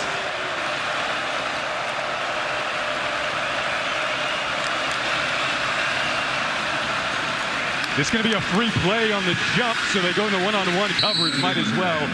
Ed Woods was back on the coverage. Looked like maybe a little over antsy there. Lucky to not have a defensive pass interference there. You see in the flash there, Jordan Hall trying to get back. He definitely didn't get back far enough. Defense number 5. 5-yard penalty. Still third down. Jordan Hall special, and it's a bummer because him standing up in that B gap, they really have this Micah Parsons-ish role kind of carved out for him. He may have his hand in the dirt on the outside. He may be off ball. He may be standing up in the B gap, and right there he just got so excited that he forgot to wait for the ball to snap. So now it's 3rd and short. He'll opt to run it, and they won't get there. Dragged down in the backfield. Great play from Chris Bogle. Loss of 4. Timeout. Michigan State. He's one of the 8 returners on this defense. Very big, important returner for this defense. We'll be right back.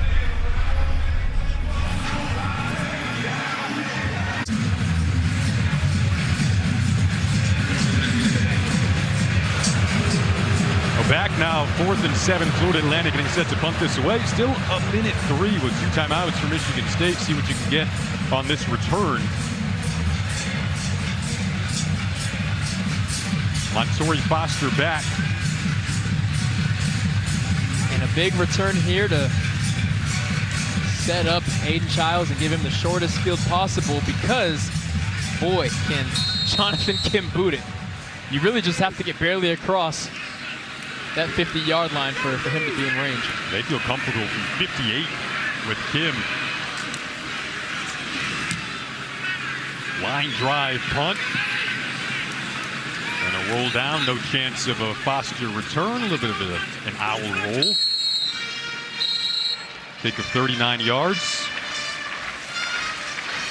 Under a minute to go in the first half. Have to love the resiliency of Aiden Childs in this game. 2 interceptions on his first pass of the game.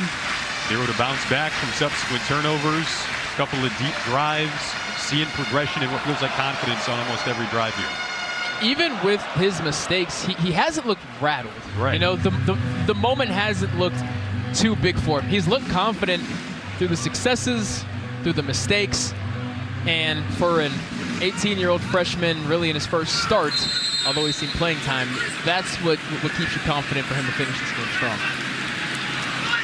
He was recruited by the now Michigan State offensive coordinator Brian Lindgren. Running the offense, doing it well today. They opt to go to the ground, so we'll see if they're content to just run this out. Gain of 2 there. Michigan State not huddling, which at least potentially leaves the window that they're going to do something. But now that it's ticking and now they are huddling, they are comfortable going into the half with this lead. A lot of good momentum down the tail end of the first half for Michigan State. Like you said, content to go into the locker room with this 16-3 lead. What started with forcing a safety to make it 2-0. Looks like it's going to be 16-3 into the locker room.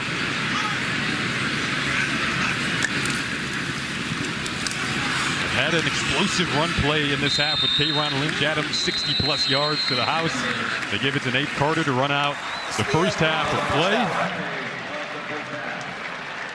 And one that they can be proud of. Let's go down to the sidelines with Danny.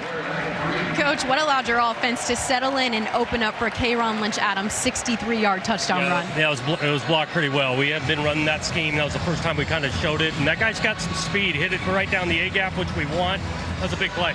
On the flip side, defense has only allowed 21 passing yards from FAU. How do you continue to disrupt them? Yeah, they're doing a nice job, changing up some looks and things. Really, the biggest problem we got defensively is giving them, extending their drives with the penalties. Thanks, Coach. All right, thanks, Danny. Well, coming up, it's the halftime report with Dave and Marcel after the break.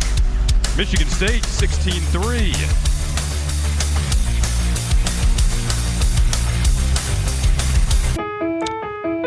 Tonight's Big Impact Research takes us to Michigan State University, where in her lab, Carolina Diaguiar-Ferreira is working alongside other Spartan researchers to find new ways to treat cancer that are both more potent and less toxic to patients. Her research focuses on precisely targeting cancer cells using isotopes produced on MSU's campus in a facility that is designed to be the world's most powerful heavy ion accelerator.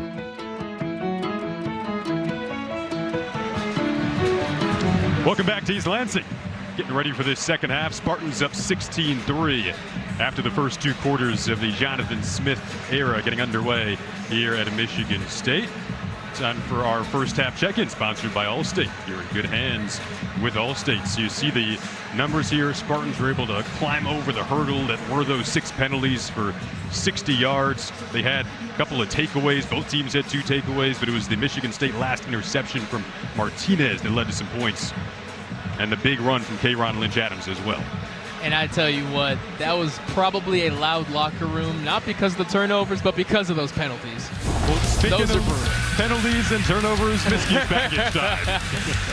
First, you have an incredible play by Bugs, and then you get the safety, the first points, the Jonathan Smith era. It's only right, it's defense. Montori Foster coughs it up here when they're knocking on the door of the red zone. And then here you have the leader of that DB room, Angelo Gross. FAU was moving the ball. He finally puts a stop to it. And then Nikai Martinez just tracking that ball like a hawk. Almost reaches pay dirt, not quite, but he sets up his quarterback. All right, so been talking to Danny Rogers throughout the first half. Now second half, she caught up with Coach Herman. The number one thing Coach Herman emphasized with me at the half is that his quarterback, Cam Fancher, who he needs to be a difference maker in this game, is just trying too hard. Coach Herman said it doesn't surprise him. Fancher has a lot of people here in the stands watching him, and this environment is just making him do too many things. He needs to simplify it. From a defensive standpoint, Coach Herman said, you take away that 63-yard touchdown run. Granted, all the mistakes count, but you take that one away, and they are playing good enough ball to win this game. Similar overarching narrative to piggyback off what Danny said of getting accustomed to those that are surrounding you for both sides. You have transfer QBs on both teams. You see Cam Fancher there has had mistakes, has had good moments coming over from Marshall, learning his new teammates. His team will get the ball to begin this second half. Michigan State's defense started to really step up towards the tail end of that second quarter. The vaunted linebacker group got involved. DBs have stepped up. Malik Spencer was disqualified due to targeting one of their starting safeties, but Nikai Martinez stepped in, got an interception. Angelo Gross, who has 35 career starts, making 36 tonight, he has an interception as well. I said in the second quarter, more impressive than those fantastic interceptions are the one-on-one tackles that these DBs have made. FAU could have popped 3 or 4 runs if the last DB on the field was not able to get their man on the ground. Fantastic job all around by this DB unit, and credit to them. They want to rewrite what happened last year. They know they are better than what they put on tape a year ago, and they are off to a hot start. Playing under new defensive coordinator Joe Rossi, who came over from Minnesota. And now back to the ground game. Zuberi Mobley being tracked out of bounds there over to the Spartan sideline. Gain of 1. And we get a flag that came in late. You're going to see that horse collar area, and you're going to see that him firmly out of bounds. Dylan Tatum just trying to get him on the ground, but that right there is one of the most dangerous things you can do as a tackler. Now look, he's off balance. He's trying to chase him down. He's not trying to hurt him, but you see that compromising position.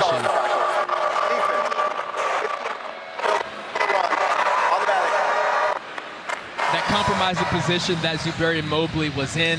That's how injuries happen. Thankfully, he got up and walked off, but an understandable penalty there. 7th penalty, up to 75 yards now in those penalties for Michigan State. The horse collar is also one of the points of emphasis this year for officials, so it advances Florida Atlantic forward.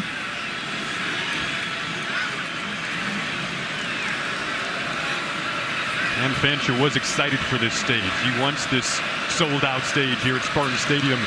They're down a couple of scores to begin this second half. They'll fake the run. Rarely have they gone to the air in this game. One-on-one. It was Majid on the coverage. And it looks like he might get hit with the penalty here as he was looking for Caleb Coombs, one of the wideouts that actually came over from Marshall with Cam Fancher. So he already had that chemistry with Caleb Coombs. And you see this a lot with underthrown balls. First down. Going to call defensive pass interference. You see this a lot with underthrown footballs because the defensive back, he's looking for it. Now the receiver sees it, so the receiver is going to stop his momentum. The DB, who has his head turned, is going to keep running, and you're almost always going to run right into that wide receiver. It's a very tough position to be in as a defensive back. 8 Spartan penalties now for 9 yards. Definitely something they want to clean up moving forward. Tonight feels like hitting a reset button if you're a Michigan State fan. But this Florida Atlantic team, they have a tough, formidable squad. They won't give up. C.J. Campbell was in your impact players to begin this game. Picks up 3 there. And you look at cornerback Ed Woods, the transfer from Arizona State, rotating in with Chance Rucker. That's how you step up in the hole and make a tackle. I cannot speak highly enough of these DB's abilities to tackle. Woods, one of the 61 new faces on the Michigan State roster, wasn't listed as a starter, but he's got 12 starts over the last couple of years at Arizona State. Experienced guy, was flying around in practice yesterday. Fancher goes back to the air. They try to set up some blocks. They do have a first down. Pass is complete. Over on that far side has Ja'Shawn Platt this time, a guy who they feel had a pretty big camp, gain of 10. It was a very interesting route because Omari Hayes, the slot, was essentially blocking the defensive back. Now, he didn't have his hands on him, but by running your route, you kind of saw a flash of him there. By running your route directly into a guy, knowing that the man next to you is receiving the football, you can kind of cheat a block there, which is a great call by Herman. It's not illegal. Really the first time, Brock, that Florida Atlantic's had some consistency through the air on a drive. All of a sudden, they're knocking on the door of the red zone. Fancher going to step up. This is what he does best, and he does scoot his way into the red zone. Knocked out by Martinez, but they'll set up shop at the 15. A little slow to get up there. Little bit of a limp, which you never want to see, but looks like he's going to shake it off. This is why he's so dangerous. He is a prolific runner. You're going to see him slide. That concrete wall is pretty dang close. And that ground doesn't feel good either. And you got a ladder. There's just not a lot of space. A double whammy that you do not want. It's good to see Fancher get up after that and get back into the play. Really tough kid. He's banged up in the first half as well. He's looking at the air. Woods is all in his face, though, and just has to drop it down. Great play there from Ed Woods. What a series, right, for Woods. Look at him kind of bait Fancher here. Fancher wants him to commit to one or the other. Ed Woods says, no, I'm athletic enough to do both. I'm going to get my hands up while also staying in position to tackle. 4th straight year opening on a Friday night for Michigan State. Little extra importance tonight, trying to start the Jonathan Smith era off on the right foot. Good pocket for Fancher. He's not afraid to try to get out of it, though. He gets dropped down. Look who it is. Who else? Ed Woods, number 4, sneaking up there. Who else but number 4?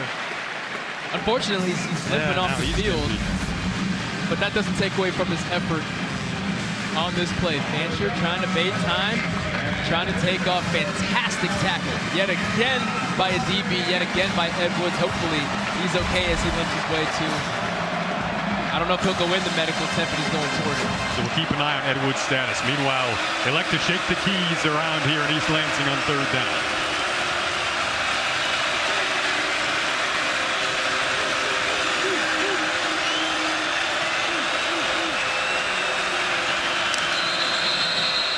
Play clock was winding down. Prior to the snap, timeout, Michigan State.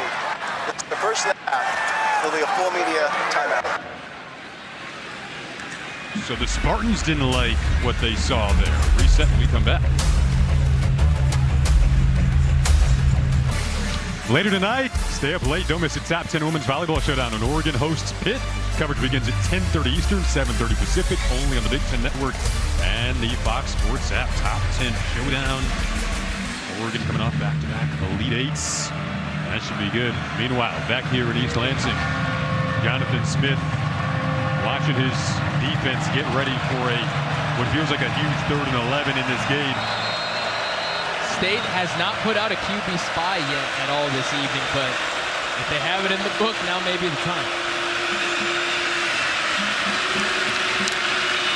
Banker has scrambled multiple times on 3rd down. He gets popped. Absolutely rocked in the backfield.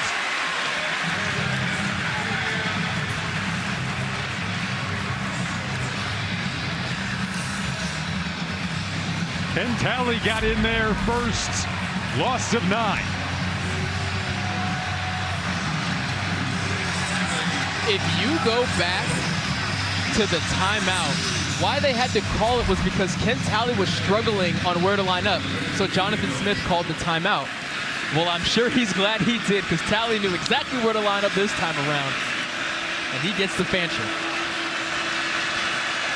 So this from 44. And Spartan fans celebrating because that is no good. So a big stand for the Michigan State defense. First time all night that was called Talley's name. And he gets a sack that ultimately pushed Florida Atlantic back to a point where this field goal does not go for Carter Davis. Stays out, and it doesn't get that hook in there that the righty was looking for. And Brock, it's interesting because they used Suarez earlier. He made that field goal. Then they bring in Carter Davis. He misses it. They do use 2 field goal kickers. Doesn't work out that time. And now Michigan State's offense can come back out and set up after the defense gives up no points on the longest drive of the day for Florida Atlantic. You're feeling really good right now after that. They'll drop it down in and out of the hands. Rare drop from Nate Carter, who might have looked up a little too soon there. He definitely felt a sandy FAU jersey coming toward him. And you're going to see right there, that's exactly what it was, Jason. He saw a big number 5 headed toward him and didn't keep his eyes on it. I would love to see Nate Carter more utilized as a receiver, but unfortunately drops like that aren't going to help. That is actually the color of the jersey, by the way. Yes, Sand. Yes, that was not a beach joke. No, it wasn't a beach joke at all. DeBoca Sand to drop it off. Back to Carter. Got hit hard by more Sand. This time coming up to make the play is Jackson Ambush in the Sand jersey, the leader of their defense who wears the green dot. Again, reminding you on the communication for coach to player this season, that communication shuts off at 15 seconds remaining on the play clock. They can radio it into the player. You see the green dot on the back of Jackson Ambush's helmet. That signifies that he is the player who has the green dot. No other player can wear that on the field for Florida Atlantic side. For Michigan State, it's Hayden Childs wearing it, getting that in from his offensive coordinator, Brian Lingman, who's up in the booth. Now Carter comes in motion here and gets some flags flying. Snap infraction. Offensive, 61. 5-yard penalty. Still 3rd down. And a 3rd and long is creeping up on 3rd and impossible due to another pre-snap penalty. Again, this is what comes with week 1. Coaches don't want to make excuses for it, but it is expected. But as we sit here now with 9 penalties. 5 of 9 have gone for 15 or more. 3 personal fouls, by the way. Yeah. And Childs under pressure, using his legs to improvise and extend the play. Directing traffic. Got to get a lot of this back, though. Scoots into some traffic and got hit. The effort, the competitiveness of the 18-year-old on display on that play. Did pick up 13 with his legs. But the punting unit's going to come out. And you see a flash of the athleticism here. He's just not able to find a receiver to break free, and takes a big old hit there, but he's able to pop back up, trying to direct traffic, and that's what I'm looking for. Can the young 18-year-old direct traffic on the move? And he's doing it. It just didn't work that time. Mari Hayes back to return this punt. Eckley with the big leg. He is backing up Hayes. Wow. Backed him all the way up to the 10. Hayes will scoot out of the initial traffic, then works his way up the sideline. Here is Hayes to the 40. Flag behind the play. Got up to the 48. Let's see what this flag is for. Way, way back at the 19-yard line. It would be a long return here. Fantastic return. If it stands. If it does stand. After the kick of 61. Woo. Right. Ryan Eckley on the tackle, by the way. The last line of defense. Yeah. During the return, illegal block in the back. Receiving team number 80. Half the distance to the goal for the spot of the foul. It's first down, Florida Atlantic. Timeout. So illegal block in the back negates what would have been a 34-yard return out to the 48. Instead, that's going to go back because of that right there.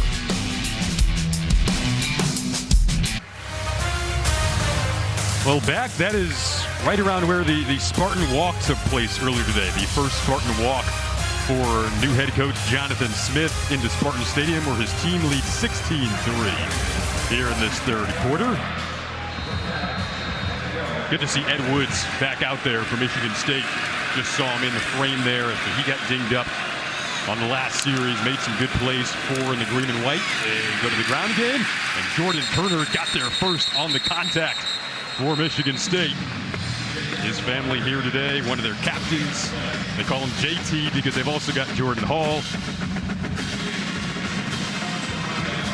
A special room, to say the least. We've been harping on it. You'll hear people harp on it all season long. This is as deep of a linebacker room as you're going to find across the entire conference.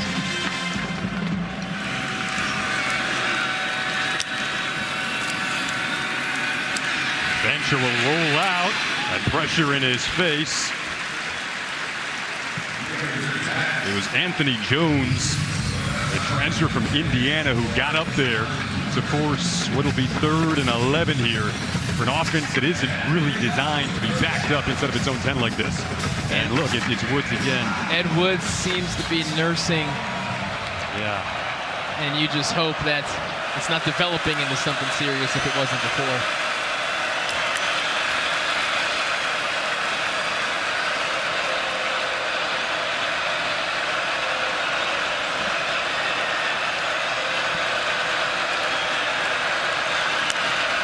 FAU's 1 for 7 on 3rd down today. Pressure got there quick. It was Talley who had the sack on the last drive that got in the face of Fancher. And a quick series for the Owls. Ken Talley, back-to-back series with incredible efforts. That's not going to be a sack or anything, but he got his hands up, and you better believe Cam Fancher was not able to deliver a solid football because he has a big number 11. I mean, how many times has Fancher lost his helmet? Now Brock Monturi Foster, as Florida Atlantic's going to boot this out of their own end zone. He's lining up at his own 45. You could be looking at possibly some really good field position here. He is going to run up and fair catch this right up near the 50. He'll mark it at the 47.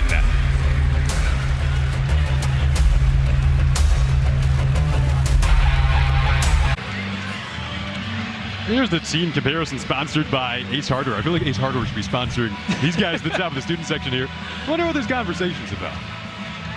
I hope that they don't even know each other. I hope they just say, hey, you dress up for the games too? I did too. How do you like in school? First week? Yeah. I was math a couple of days ago. Psych going well? We have 2 over this long weekend.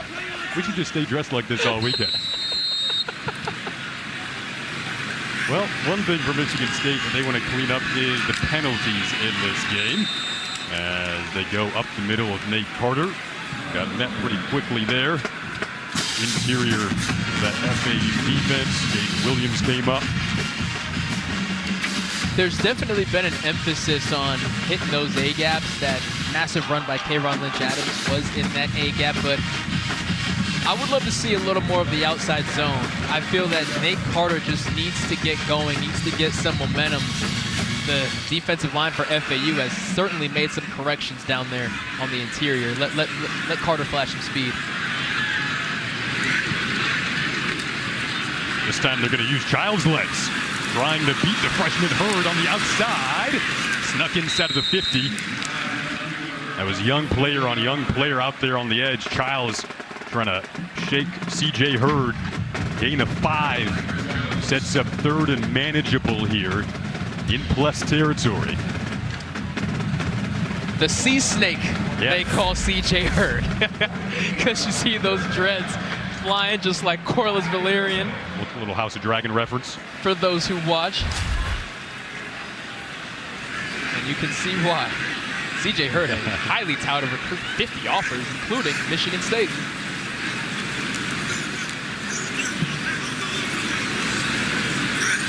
Play clock winding down here, 3rd and 5. They opt to run it. Trusting Carter with getting this first down. We'll see where they mark it. It's going to be close. It looks like the chains should be moving where the officials are, and they will. That's what I want to see. I want to see Carter able to get full speed by the time he gets to the line of scrimmage. Yes, he has great vision and great feet. Go back to those outside zones, because once he gets moving, that vision really shines, and he can become that one-cut guy. Despite the offensive struggles for Michigan State a season ago, Carter still had nearly 800 yards on the ground. He returns the most rushing yards from that team. Little trickery here. They'll flip it out, work with Jerron Glover. First time we've seen some deception. Saw a little bit of that at practice yesterday. Good chunk there. And in talking to offensive coordinator Brian Lindgren, it certainly sounded like they were very excited about Jerron Glover and his potential, not just as a receiver, but as a ball carrier here, following his tight ends. And there's Tanner Miller, of course, out there leading the way as well. But I expect big things out of number 4 this year. Glover, a Florida native, started 4 games last year. Was a track guy in high school. They felt like he had an awesome camp. Really excited for his season. Flip it out opposite way this time with Carter. Gets a block from this newly constructed offensive line. Stanton Ramil got out there, one of the backup tackles. Gain of 8. He is so nimble on his feet. Watch this hurdle at the end. How subtle it is, how effortless it is. That is a heck of an effort by CJ Hurd on the tackle. You would never expect a running back to be able to hurdle you like that with that kind of angle and that kind of position. Somewhat reminiscent maybe of Le'Veon Bell with those hurdles he used to have back in the day. If I can give Spartan fans a flashback, right? If you're going there, I'll meet you. Yes, sir. Childs got that ball away in time. It is on time. Caught by Isaiah Johnson, who came into this game with no career catches. That's a big one of 22. You ask why Aiden Childs was one of the most sought-after quarterbacks in the portal. It's because of throws like this. Not even really able to set his feet and plant that throw, but he dropped that football exactly where it needed to be. Big play from Johnson on the receiving end. Number 2 transfer portal QB in the green and white. That kind of throw while taking a hit, while leaning back, phenomenal.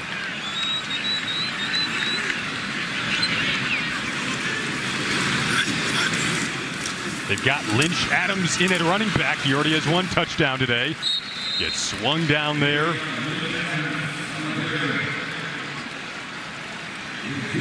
I'm keeping eyes on tight end Jack Velling as well. Only 1 reception here today, but last year, how do you lead the country in receiving touchdowns by a tight end? It's the red zone. That's where Oregon State thrived. That's where Michigan State wants to thrive. It's a great call.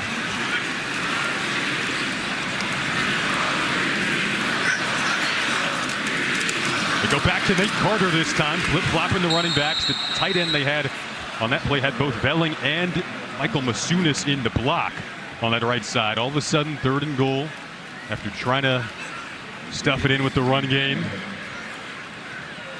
What are you looking for here? I'm looking for Velling. I'm looking for the guy who was in an offense last year that had a 78.6 touchdown percentage in the red zone. Not points, touchdown percentage, and he was a huge part of it. He's standing up as a wide receiver. I hope FAU knows where he is. That was at Oregon State.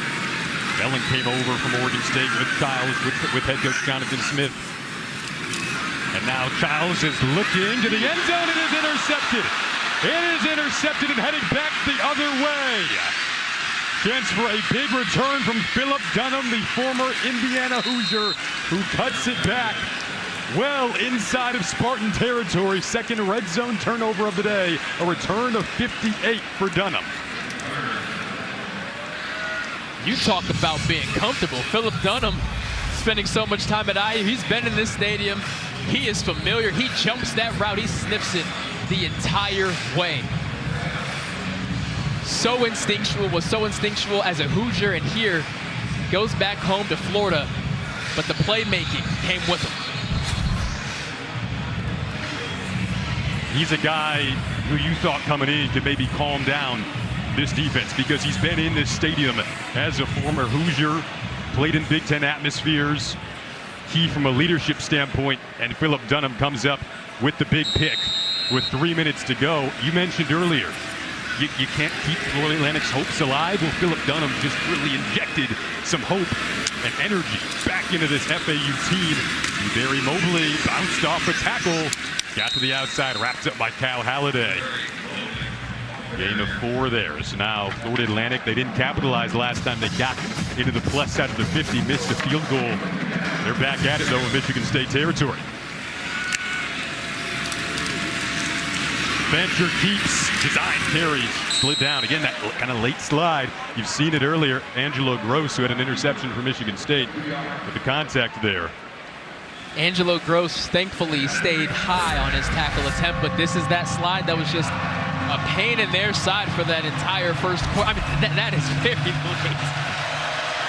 1 for 8 on third down. Florida Atlantic looking Fancher improvise, and he's ultimately brought down.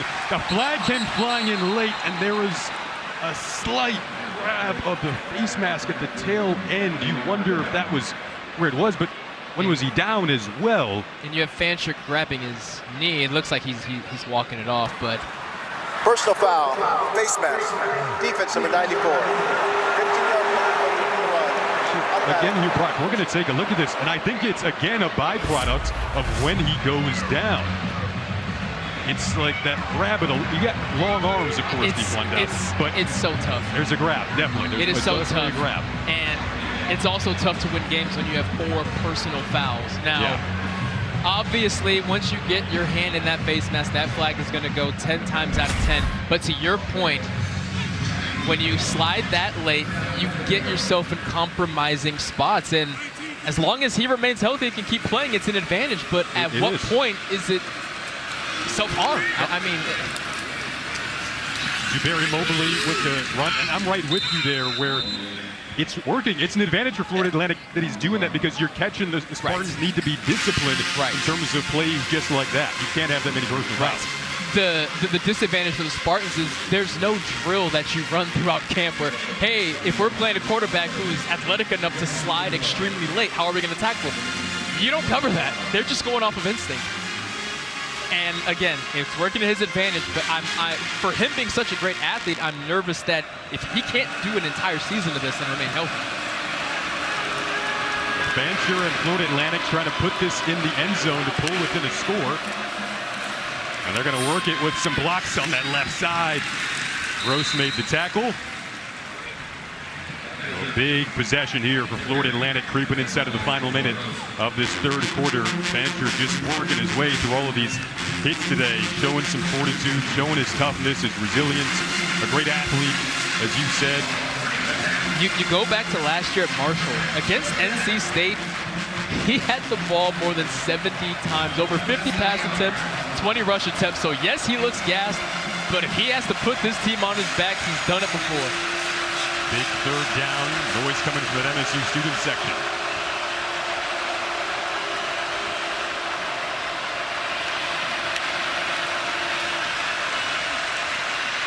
Bencher has to switch sides. Intended for his tight end Zeke Moore, but incomplete. Cal Holiday was out there on the coverage. Brings up now a decision here on 4th and 1 with 11 seconds to go. Offense appears to be staying out there. Absolutely. Even if you kick a field goal, it's still a 2-possession game. You don't know how many more opportunities you're going to get to be on here. I mean, there's no doubt we're going for it.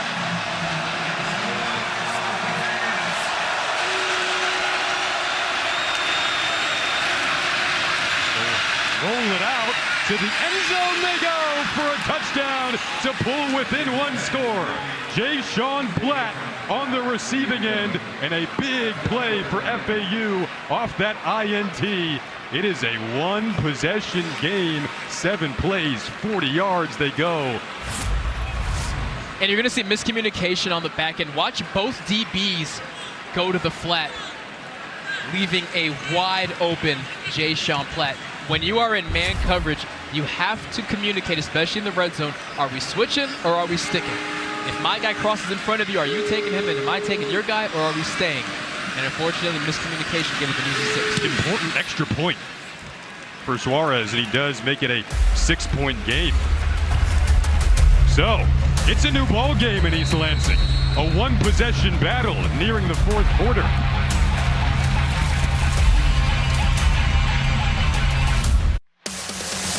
Tomorrow, 6 more games come your way as Iowa, Purdue, Northwestern, Indiana, Oregon, and Washington are in action on Big Ten Network and the Fox Sports app. Go to btn.com/gamefinder for channel locations in your area.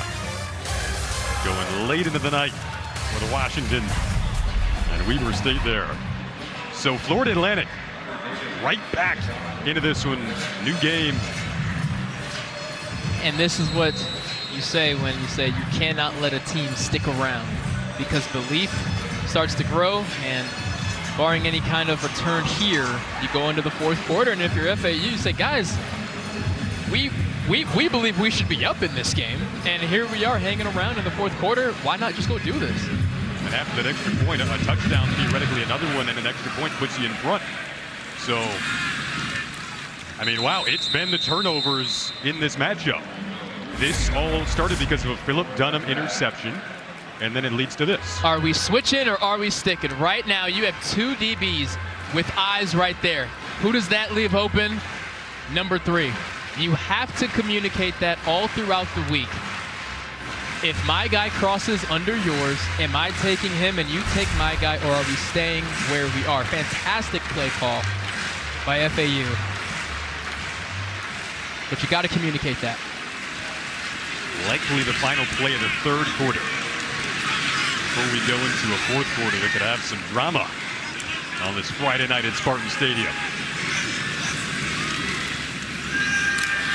Childs has a target, open, finds him. It's Montoya Foster who puts his foot in the ground and gets out past the 40 for a Michigan State first down and gain of 16 to close out the 3rd quarter.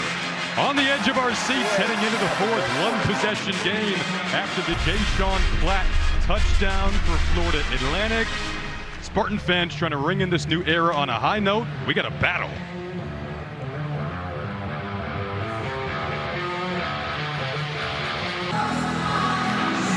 What an atmosphere. What a night to be a college football fan. Back at it, 4th quarter, 1-possession game. Michigan State, Florida Atlantic. Sold out Spartan Stadium, packed, and they've got a fun game to watch. Michigan State offense takes over. Second play of this series, and moments ago, Danny caught up with Florida Atlantic head coach Tom Herman. Coach, you told me your quarterback, Cam Fancher, needs to be a difference maker. What did he show you on that 4th and 1 touchdown pass? Well, a lot of toughness. You know, he's getting banged around out there pretty good, but, you know, they brought the house on us, and he did a great job hanging in there and delivering it. And as poorly as we played on that side of the ball, to be within 1 touchdown in the 4th quarter, we're going to find out how much fight we got left. Thanks, Coach. There was a jump. This should be a free play. They lob it up to Glover. And now we'll get the verdicts. You may throw some socks down there if we're having laundry day. 5 flags on the field. Take your pick.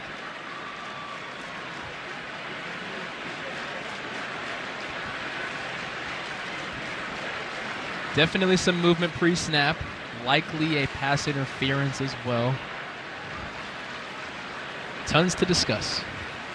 Lots of walks out to the field today for referee Brian Banks to make calls. He's going to give us another one here.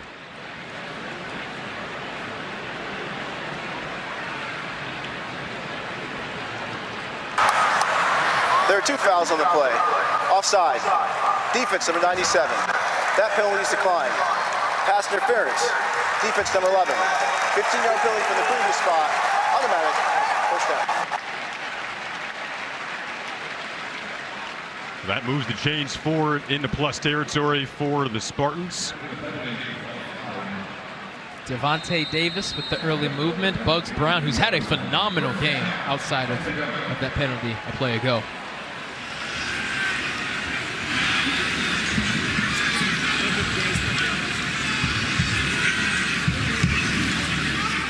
Seen a lot of this tonight. The fake and then the throw down the field out of bounds and incomplete. Wanted Velling, who I know you want to see get involved. So again, Danny caught up with Tom Herman. His group mentions to be in this game with some of the mistakes they've made, they'll take it. And this is a team that's experienced in Big Ten atmospheres. They played at Illinois last year. They only lost by 6 in that game, 23-17. It kind of felt like they almost deserved to win that one, but didn't come out with the victory.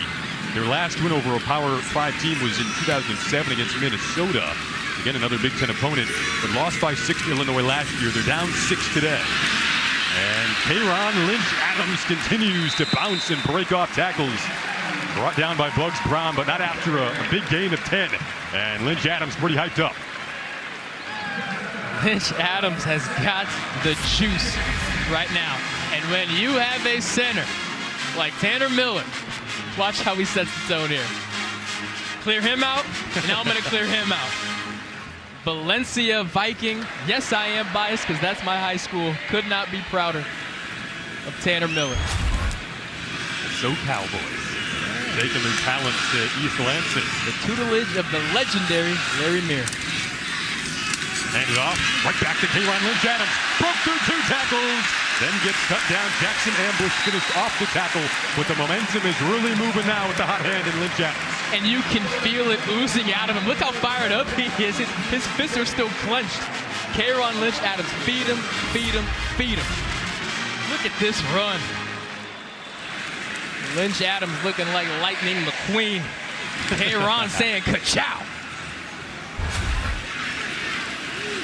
7 carries, 99 yards, so nearing the century mark now.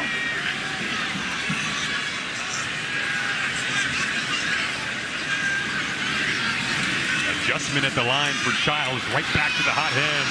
And Lynch-Adams wants the edge. Didn't help it to stay in bounds there.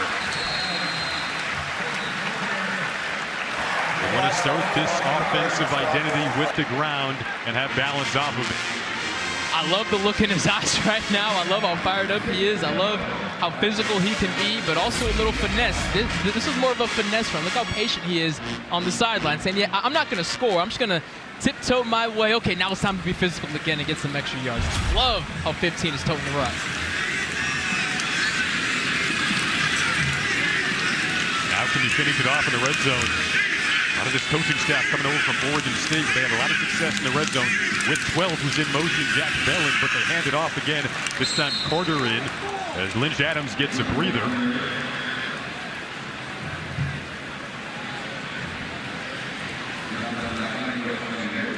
In the red zone, you'd like to be better than you've been today. The 2 turnovers have hurt.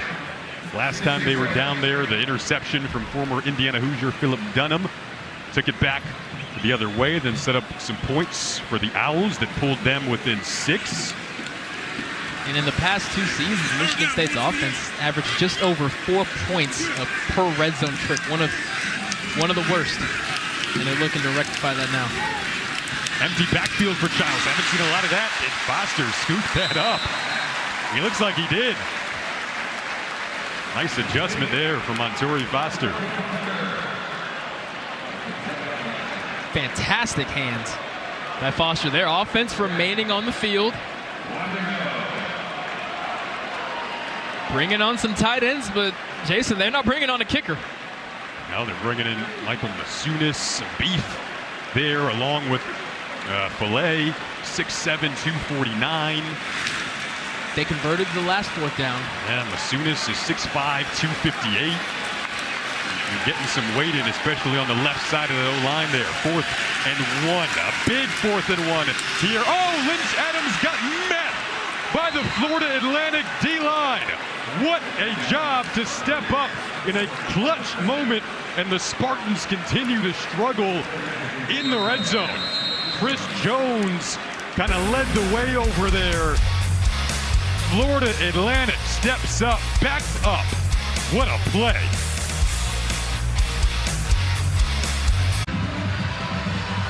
And tonight, after volleyball, really late, the Big Show delivers highlights, post-game interviews, and complete analysis only on the Big Ten Network and the Fox Sports app. Again, Oregon and Pitt, 7:30 Pacific time, 10:30 Eastern time. Volleyball start tonight after football out west. So now, resetting things after the 4th and 1 incredibly clutch stop for this Florida Atlantic defense. Michigan State has struggled in the red zone offensively tonight. Fancher a little fake. Let's check in with Danny. FAU has a GOAT receiver on the sidelines in terms of their director of player engagement. It's Chris Carter, the first consensus All-American wide receiver for the Ohio State Buckeyes, an 8-time Pro Bowler. I caught up with him before the game. As he's in this new role, he says he wakes up every day and is able to mold these young guys' lives. I asked, are you having fun? He took a nice long pause. He said, this is the most rewarding job I'll ever have in my entire life. And it's a full-time job. He's in the office every day at practice and on these road games. And he is such a special mentor for all of these young men at FAU. Thanks, Danny. Really cool stuff. An open door policy is his mantra. Players can walk in at any moment that they want. Big 3rd and 4 here. That is complete. A first down and more to Amari Hayes. They continue to get different guys involved. There is a flag out there. The flag is on the Michigan State sideline, whereas all the action was on the opposite side, so it's likely something sideline related. Sideline warning, Michigan State. This is their first sideline warning.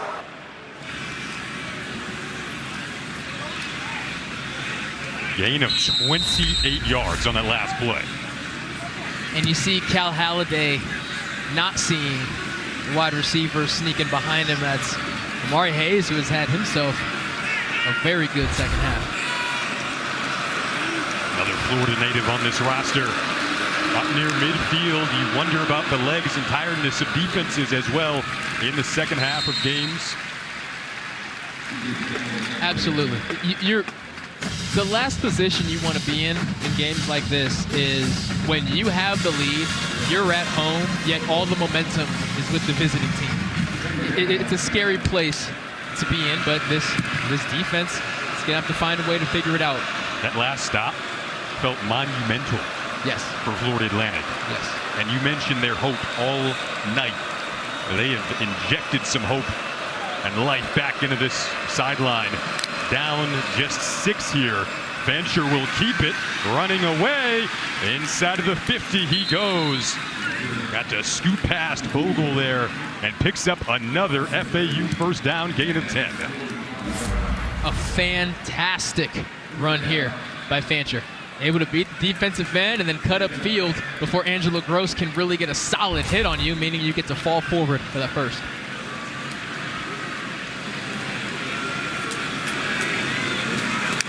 Spartans made some substitutions, get some fresh legs out there. George Johnson, the catch this time. Again, slipping through tackles.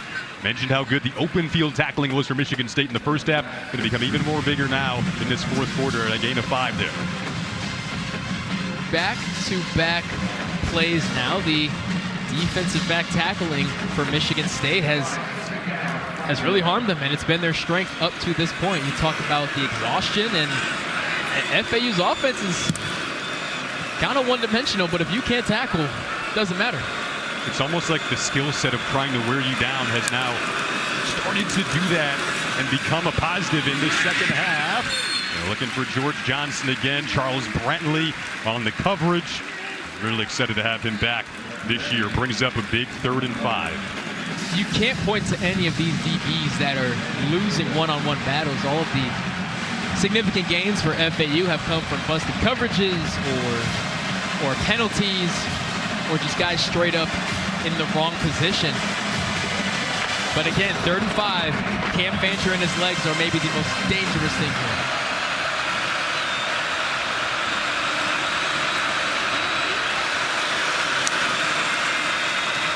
Some motion to work with. They give it to Mobley. He did not get there. Not enough for the first down. Now decision time. 4 down territory as they FAU subs out a wide receiver and subs on a tight end. I asked him what range do you feel comfortable with kicking field goals. They said maybe 51. It wasn't as long as Michigan State's comfort, so they're going to go for it here. Why not?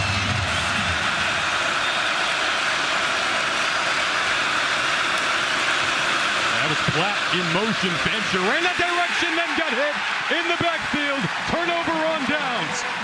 Excellent play coming up there. Anthony Jones with the hit. And Michigan State fans happy after that one.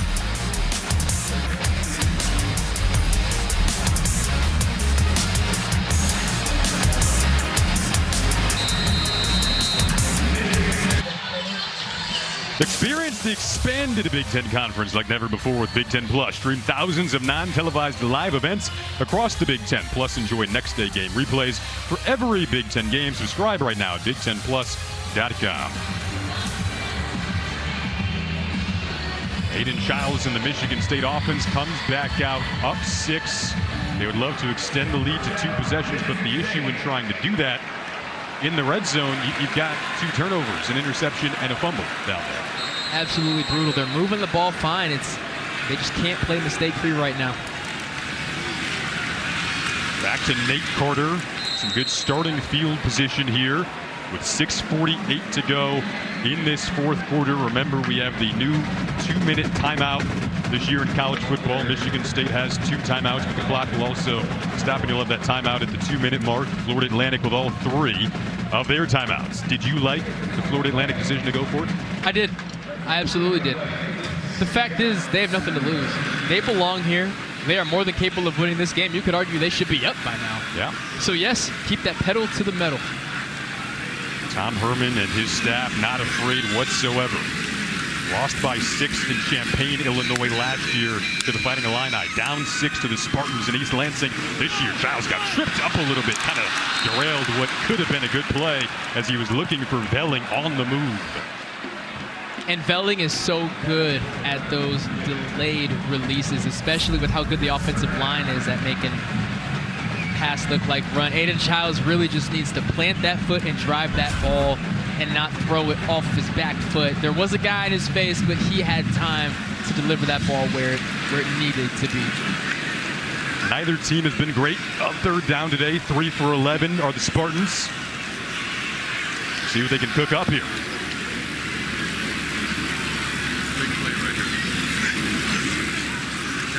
Big play for the FAU defense. Childs wants it all downfield, incomplete. Looking for Montori Foster.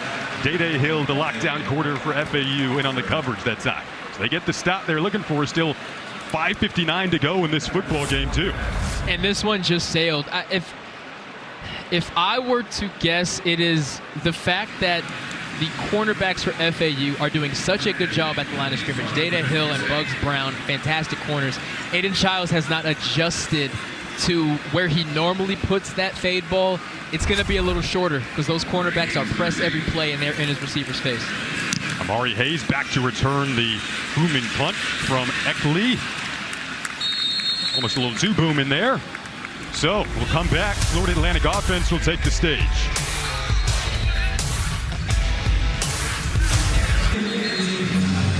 Coming up after the game, Big Ten Live football postgame show sponsored by State Farm. Get you all caught up on everything around the Big Ten yesterday, tonight, looking at tomorrow. There's Tom Herman, Florida Atlantic head coach, former Ohio State offensive coordinator during the national title year in 2014. You see the 1-10 versus Big Ten opponents in program history. Last win coming in 07 against Minnesota. When Tom Herman was at Houston, he was no stranger to knocking off big-time programs. He was 6-0 at the time when Houston was in the American Conference against Power 5 opponents. So he has had his fair share of upset wins as a head coach, and he's in search of another on a big stage here in East Lansing tonight as Michigan State tries to ring in the Jonathan Smith era on a high note in front of this home crowd. There is Coach Smith. 5:38 to go on the ticking clock of this fourth quarter, and what has turned out to be a really enthralling second half, thanks to kind of a blend of turnovers, red zone errors for both teams.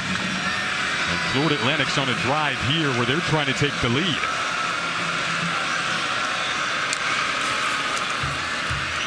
Fancher, dangerous crossing route. It is caught, though, by Hayes. It was Martinez who was flying in, though, tried to jump that route. He sniffed it early. Fancher got it there. I mean, if he was a millisecond later, that would have been intercepted. Great job by Martinez to sniff it out, but just wasn't quick enough. And Martinez already with one interception today. Back to the ground, Florida Atlantic goes on 1st and 10 after the gain of 10 on the last catch. One thing that's benefiting Michigan State is how deep all the rotations are. Every opportunity they get, they bring on 3 new defensive linemen. We've spoken at length about that linebacker room, how many guys can play. Even on the back end at the DBs, Angelo Gross is now in the game with his brother on the other side of the field with Avion. Right, Maverick Hansen, Van Sumeren just so much substituted in. So much depth. Cal Halliday up there. See if they bring it. Halliday backs up. Fancher will throw. Clean pocket for Fancher. Too tall. Oh, we had a target as well in Marlon Johnson, but too tall for a pretty tall receiver at 6'4". You're going to see Angelo Gross on coverage, and he runs into him, and you could have thrown a flag there, DPI, but I guess he didn't really impede Marlon Johnson's progress, but that's why Marlon was so wide open. Fancher just not able to get that ball down to be catchable. If you're a Spartans fan watching that replay, you're taking an exhale because that could have been a very big play. You could argue it should have been. Instead, it's 3rd and 8.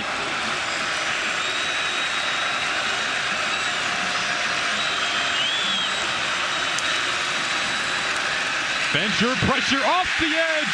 Gross got there but couldn't bring him down. Now Gross gets back up, but Fancher gets it away. Was this caught in bounds? Found Dom Henry, and where do they mark it as well is the next question mark. He looks like they are going to call it a catch inbounds. It will be short. Yep, short after a gain of 7. Incredible effort there by Fancher to escape from Angelo Gross, who had a fantastic blitz. He needs to be careful around those feet after the release, but the fact remains, 4th and short. Offense on the field. 1 for 2 on 4th down so far for FAU. Maybe the biggest snap of the game so far.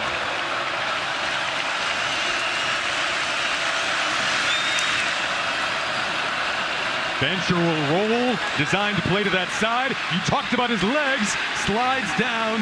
Turner came in, and they throw the flag for the 2nd time today on that slide. Malik Spencer was ejected earlier in the game for targeting, and now they'll look at Turner's last hit. It's now that forearm shiver gets involved. For those people wondering, no, he's not leading with the crown of his helmet, but that forearm shiver making contact with the helmet is still considered contact to the helmet. Just want to clear that up in case that affects what the penalty ends up being. No contact to the helmet, whether it's your crown, whether it's your forearm, it's all illegal. There are 2 fouls on the play. Personal foul, late hit, with targeting. Number 7, defense. After the play, unsportsmanlike conduct foul, defense, number 7. Both penalties will be enforced. The ruling on the field of targeting is under further review. So you heard there that the targeting call is under review. and the unsportsmanlike conduct as well to tack on. So you're going to see Jordan Turner right there again. It's that shoulder, forearm shiver. Obviously, there is contact to the helmet. You see the helmet go flying, but that affects the targeting aspect of it. Of course, Jonathan Smith is incredibly upset. I mean, I've lost count of personal fouls, Jason. The decisions being made in Rosemont at the new Big Ten Replay Center. And we are going to bring in Mike Breyer, our rules analyst here, to get his thoughts. I'm curious, Mike, your thoughts on when he becomes defenseless here, because it's something we talked about on that first targeting call in Malik Spencer earlier in the game. Yeah, listen, the whole defenseless thing is he's giving himself up. If he's going feet first, then he is considered defenseless. The play's over, even though he's not on the ground. The question is, does he get the head or neck area? Yes, there's the forearm contact, but what they're going to have to find out in that wonderful system that the replay center they have in Rosemont, they just have to verify for this to be targeting. There needs to be contact to the head or neck area, so that forearm's what they're going to look at. The main thing is also here is that the defender threw his helmet after he made the targeting foul or made the hit. So that's what they called, and that will be penalized also. So there's either going to be 15 yards of penalty here, or there's going to be 30 yards of penalty based on the fact if they can look at video like this and we see that there is the forearm coming out, but is that shoulder, does the helmet come off when he's hitting the ground? That's what they have to look at. It's not real clear from these shots. Thank you, Mike. Great breakdown there. Fantastic explanation. So now, I see the forearm after seeing those replays. I see it hit the shoulder pad, but we'll see. After review, there is no target on the play. However, number one slide started at the 41-yard line. Therefore, he is dead. The ball is dead where he gets himself up at the 41. That is short of the line to gain. As a result, we have a turnover on downs. We will then enforce the late kick as well as the unsportsmanlike conduct foul, both on number 7. It'll be first down, Michigan State. All right. So what an explanation. A lot of paperwork to sort through there. No targeting on Jordan Turner. A smile there. And he was short of the line to gain on that fourth down. So the Spartans will take over, but the unsportsmanlike conduct of throwing the helmet off will still be implemented. So at the end of the day, it's a win if you're Michigan State. And a very, very interesting series of events here when it has come to something that the Michigan State staff told us going into the game. They were worried about when watching Cam Fancher on film, and particularly the timing of when he slides. And that has played out today now in the biggest stages of this game. Joe Rossi knew exactly what was at risk in tackling Fancher. And unfortunately, it's come to fruition. Will it end up being the determining factor in this game or not? We have about 3.5 minutes to decide, but for those who didn't see, Jordan Turner got up and chucked his helmet, and that's what's going to keep Jonathan Smith upset. Targeting, not targeting, forget all that. Jonathan Smith is a disciplined guy, runs a disciplined program. He's going to say, you better keep your helmet on next time, regardless of what the call is. See the defensive coordinator, Joe Rossi, up there, entirely new staff for Michigan State. Some whistles before this next series gets underway here. Reminder on that 2-minute timeout that's coming up. Florida Atlantic still has all 3 of their timeouts.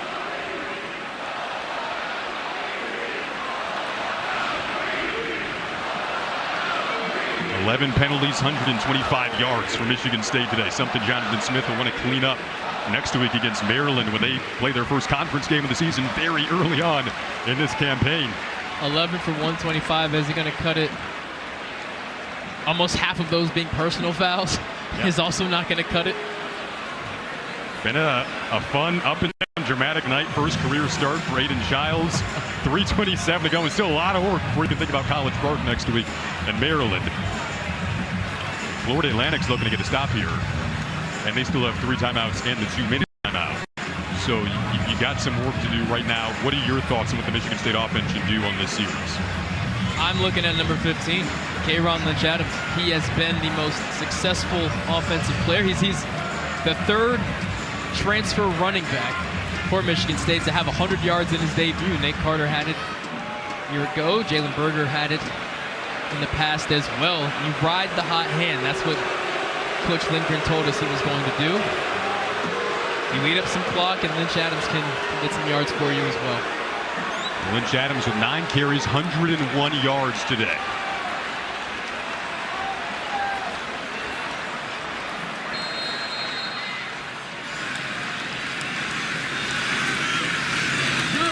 First play, they're trying to eat up clock and keep this drive going, but a really good tackle out of the edge by the leader of that FAU defense, Jackson Ambush, on Nate Carter.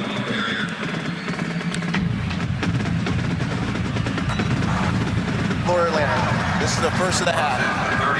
30 seconds in length. So FAU burns one of those timeouts, and we will step aside for a quick 30 seconds.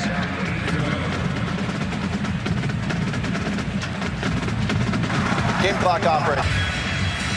2nd and 8 coming up now. After that gain of 2 on the last run. You said go to the ground, feed the hot hand. Florida Atlantic wants the quick stop. Trials will fake it. They want the pass game off the run game in this offense. Throw behind Glover. So now 3rd and 8, and the clock stops at 3:16. Very close coverage. You see there Day Hill just blanketing Jerron Glover, and Childs tries to lead Glover behind to sit down, but pass just wasn't where it needed to be. Now we sit on 3rd and 8 with a stop clock. They said they're remaining aggressive, and I like that, but this is the downside of it. Just 3 for 12 on 3rd down today. This is the biggest of the day. Trials with good protection. Got it away. A strong throw, incomplete. He wanted Glover, and Bugs Brown was on the coverage with a great play there. And it's going to give the FAU offense the ball back with 3 minutes, 11 seconds, 2 timeouts, and the 2-minute timeout. And you're going to see Bugs Brown all over Jerron Glover. I like the no call there. That is solid cornerback play. What a game he has had kicking in the door of Spartan Stadium. 6th punt for Eckley. Amari Hayes is back to return. High arching punt. And they're caught by Hayes. Don't forget, we got volleyball later tonight. Still coming up, Oregon and Pitt. Late night volleyball action, 10:30 p.m. Eastern time. 7:30 Pacific out west. Big top 10 matchup following what's been a really good game here in East Lansing, and now the biggest defensive series of the night coming up for Michigan State. Going back to volleyball, I'm excited to see where a very good program in Oregon lands amongst the rest of the Big Ten, which always has a tremendous amount of representation in that Sweet 16. It's going to be fun to watch their journey this year. Yeah, back-to-back Elite Eights for Oregon and the Ducks. So 3:05 to go. Cam Fancher, one of their captains for Florida Atlantic, new QB, transferred from Marshall, wanted this stage, wanted this setting, sold out Friday night crowd. One of the biggest drives of his young career with his team down 6. His legs will be a key part of it, but he gets brought down quickly. Interior of the defensive line was ready. Jalen Thompson was in there with Dequan Douse. Loss of 1. And you're going to see number 9 just slowly collapse that pocket. And once he gets that arm on you, you are going down. He puts that 250 pounds of weight. Fake it, and the throw looked like communication just wasn't there, so all of a sudden, very quickly, you got 3rd and 12 coming up here with 2:36 to go. Fancher was expecting Milan Tucker to sit down. He kept running that slot fade, which is why there is nobody over there. And a big 3rd down coming up. Spartan crowd is going to let him hear it.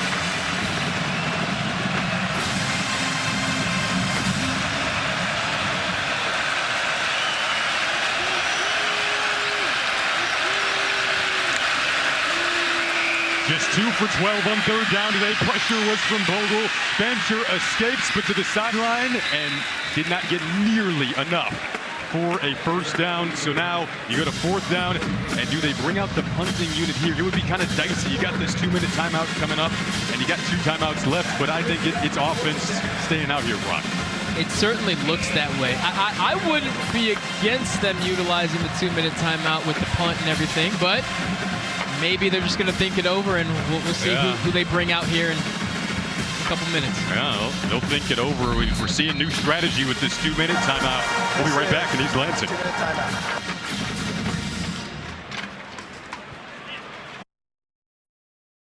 Dave Revson, Marcel Reese, Ashley Adamson going to get you back out to East Lansing.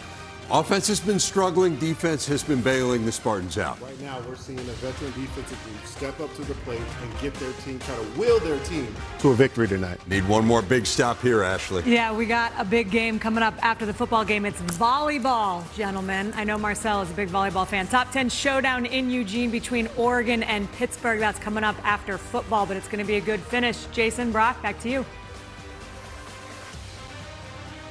Back here in East Lansing. Got a fun finish coming up here. You see some of the numbers by quarter. You said to me, it kind of feels like this fourth quarter has been a game in its own right. It certainly has. It has been a journey, and it's tough to how much you can chalk it up to week 1 kinks and jitters, and how much of it is just shooting yourself in the foot, which both teams have done. Both teams can have an argument for being up multiple possessions right now. Let's see who wants it more. 4th and 8 for Florida Atlantic. Huge play here. Maybe the biggest of the game. Fancher over the middle, and that is caught. Hold in. Hayes with the grab. He has been big in this second half.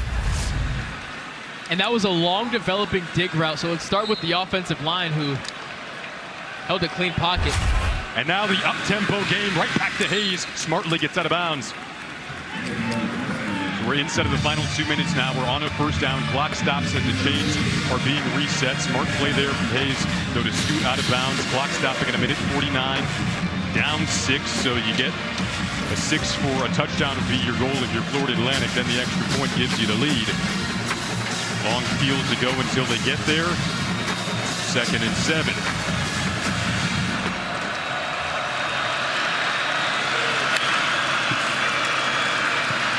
Fancher steps up, almost had to hop over his own man, then got dropped by Jordan Turner from behind. A big sack and a loss of 8. On that big 4th down, Joe Rossi played coverage. They got beat. On this play, they bring the pressure, and Jordan Turner gets home. Timeout, Florida Atlantic will be right back.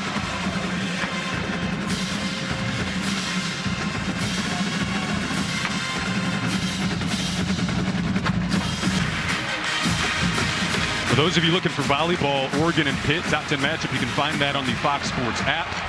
We'll join there after we wrap up here in East Lansing. 1:41 to go. 101 seconds left in this game. 3rd and 15. And a big one for Cam Fancher. Bogle trying to track him down. Fancher directing traffic. And they're going to have another 4th down coming up to try to extend this game. Just a gain of 1 there. Angelo Gross came over. Contact there between Fancher and Bogle. It's Gross who had the interception earlier in the game with the big play.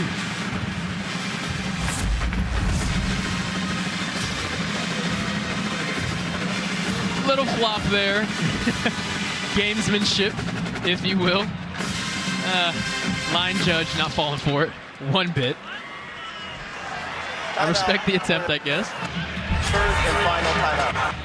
Well, Florida Atlantic takes their 3rd and final timeout. So here's your ball game. Absolutely. And Fancher getting his hand inspected. Now it looks like it's his right hand. He is a lefty, but he's clearly in some kind of pain as that hand is twitching a little bit. Yeah. Kind of a scary sight, which means I wonder if he will even be on the field for this potentially final play for FAU. Tyreek Starks, who had 1 snap earlier in this game when Fancher's helmet came off, is the backup. but it clearly looks like Fancher wants to stay in there. So you see Charlie Fry, offensive coordinator, in the huddle there for the Owls. 4th and 8 was the last 4th down they converted. It's backed up now to 4th and 13. Pretty much for the game here. Keep your eyes on him. He's a lefty, but he still has to catch that snap. And if that right hand is as bad as it looked, that could be a factor here.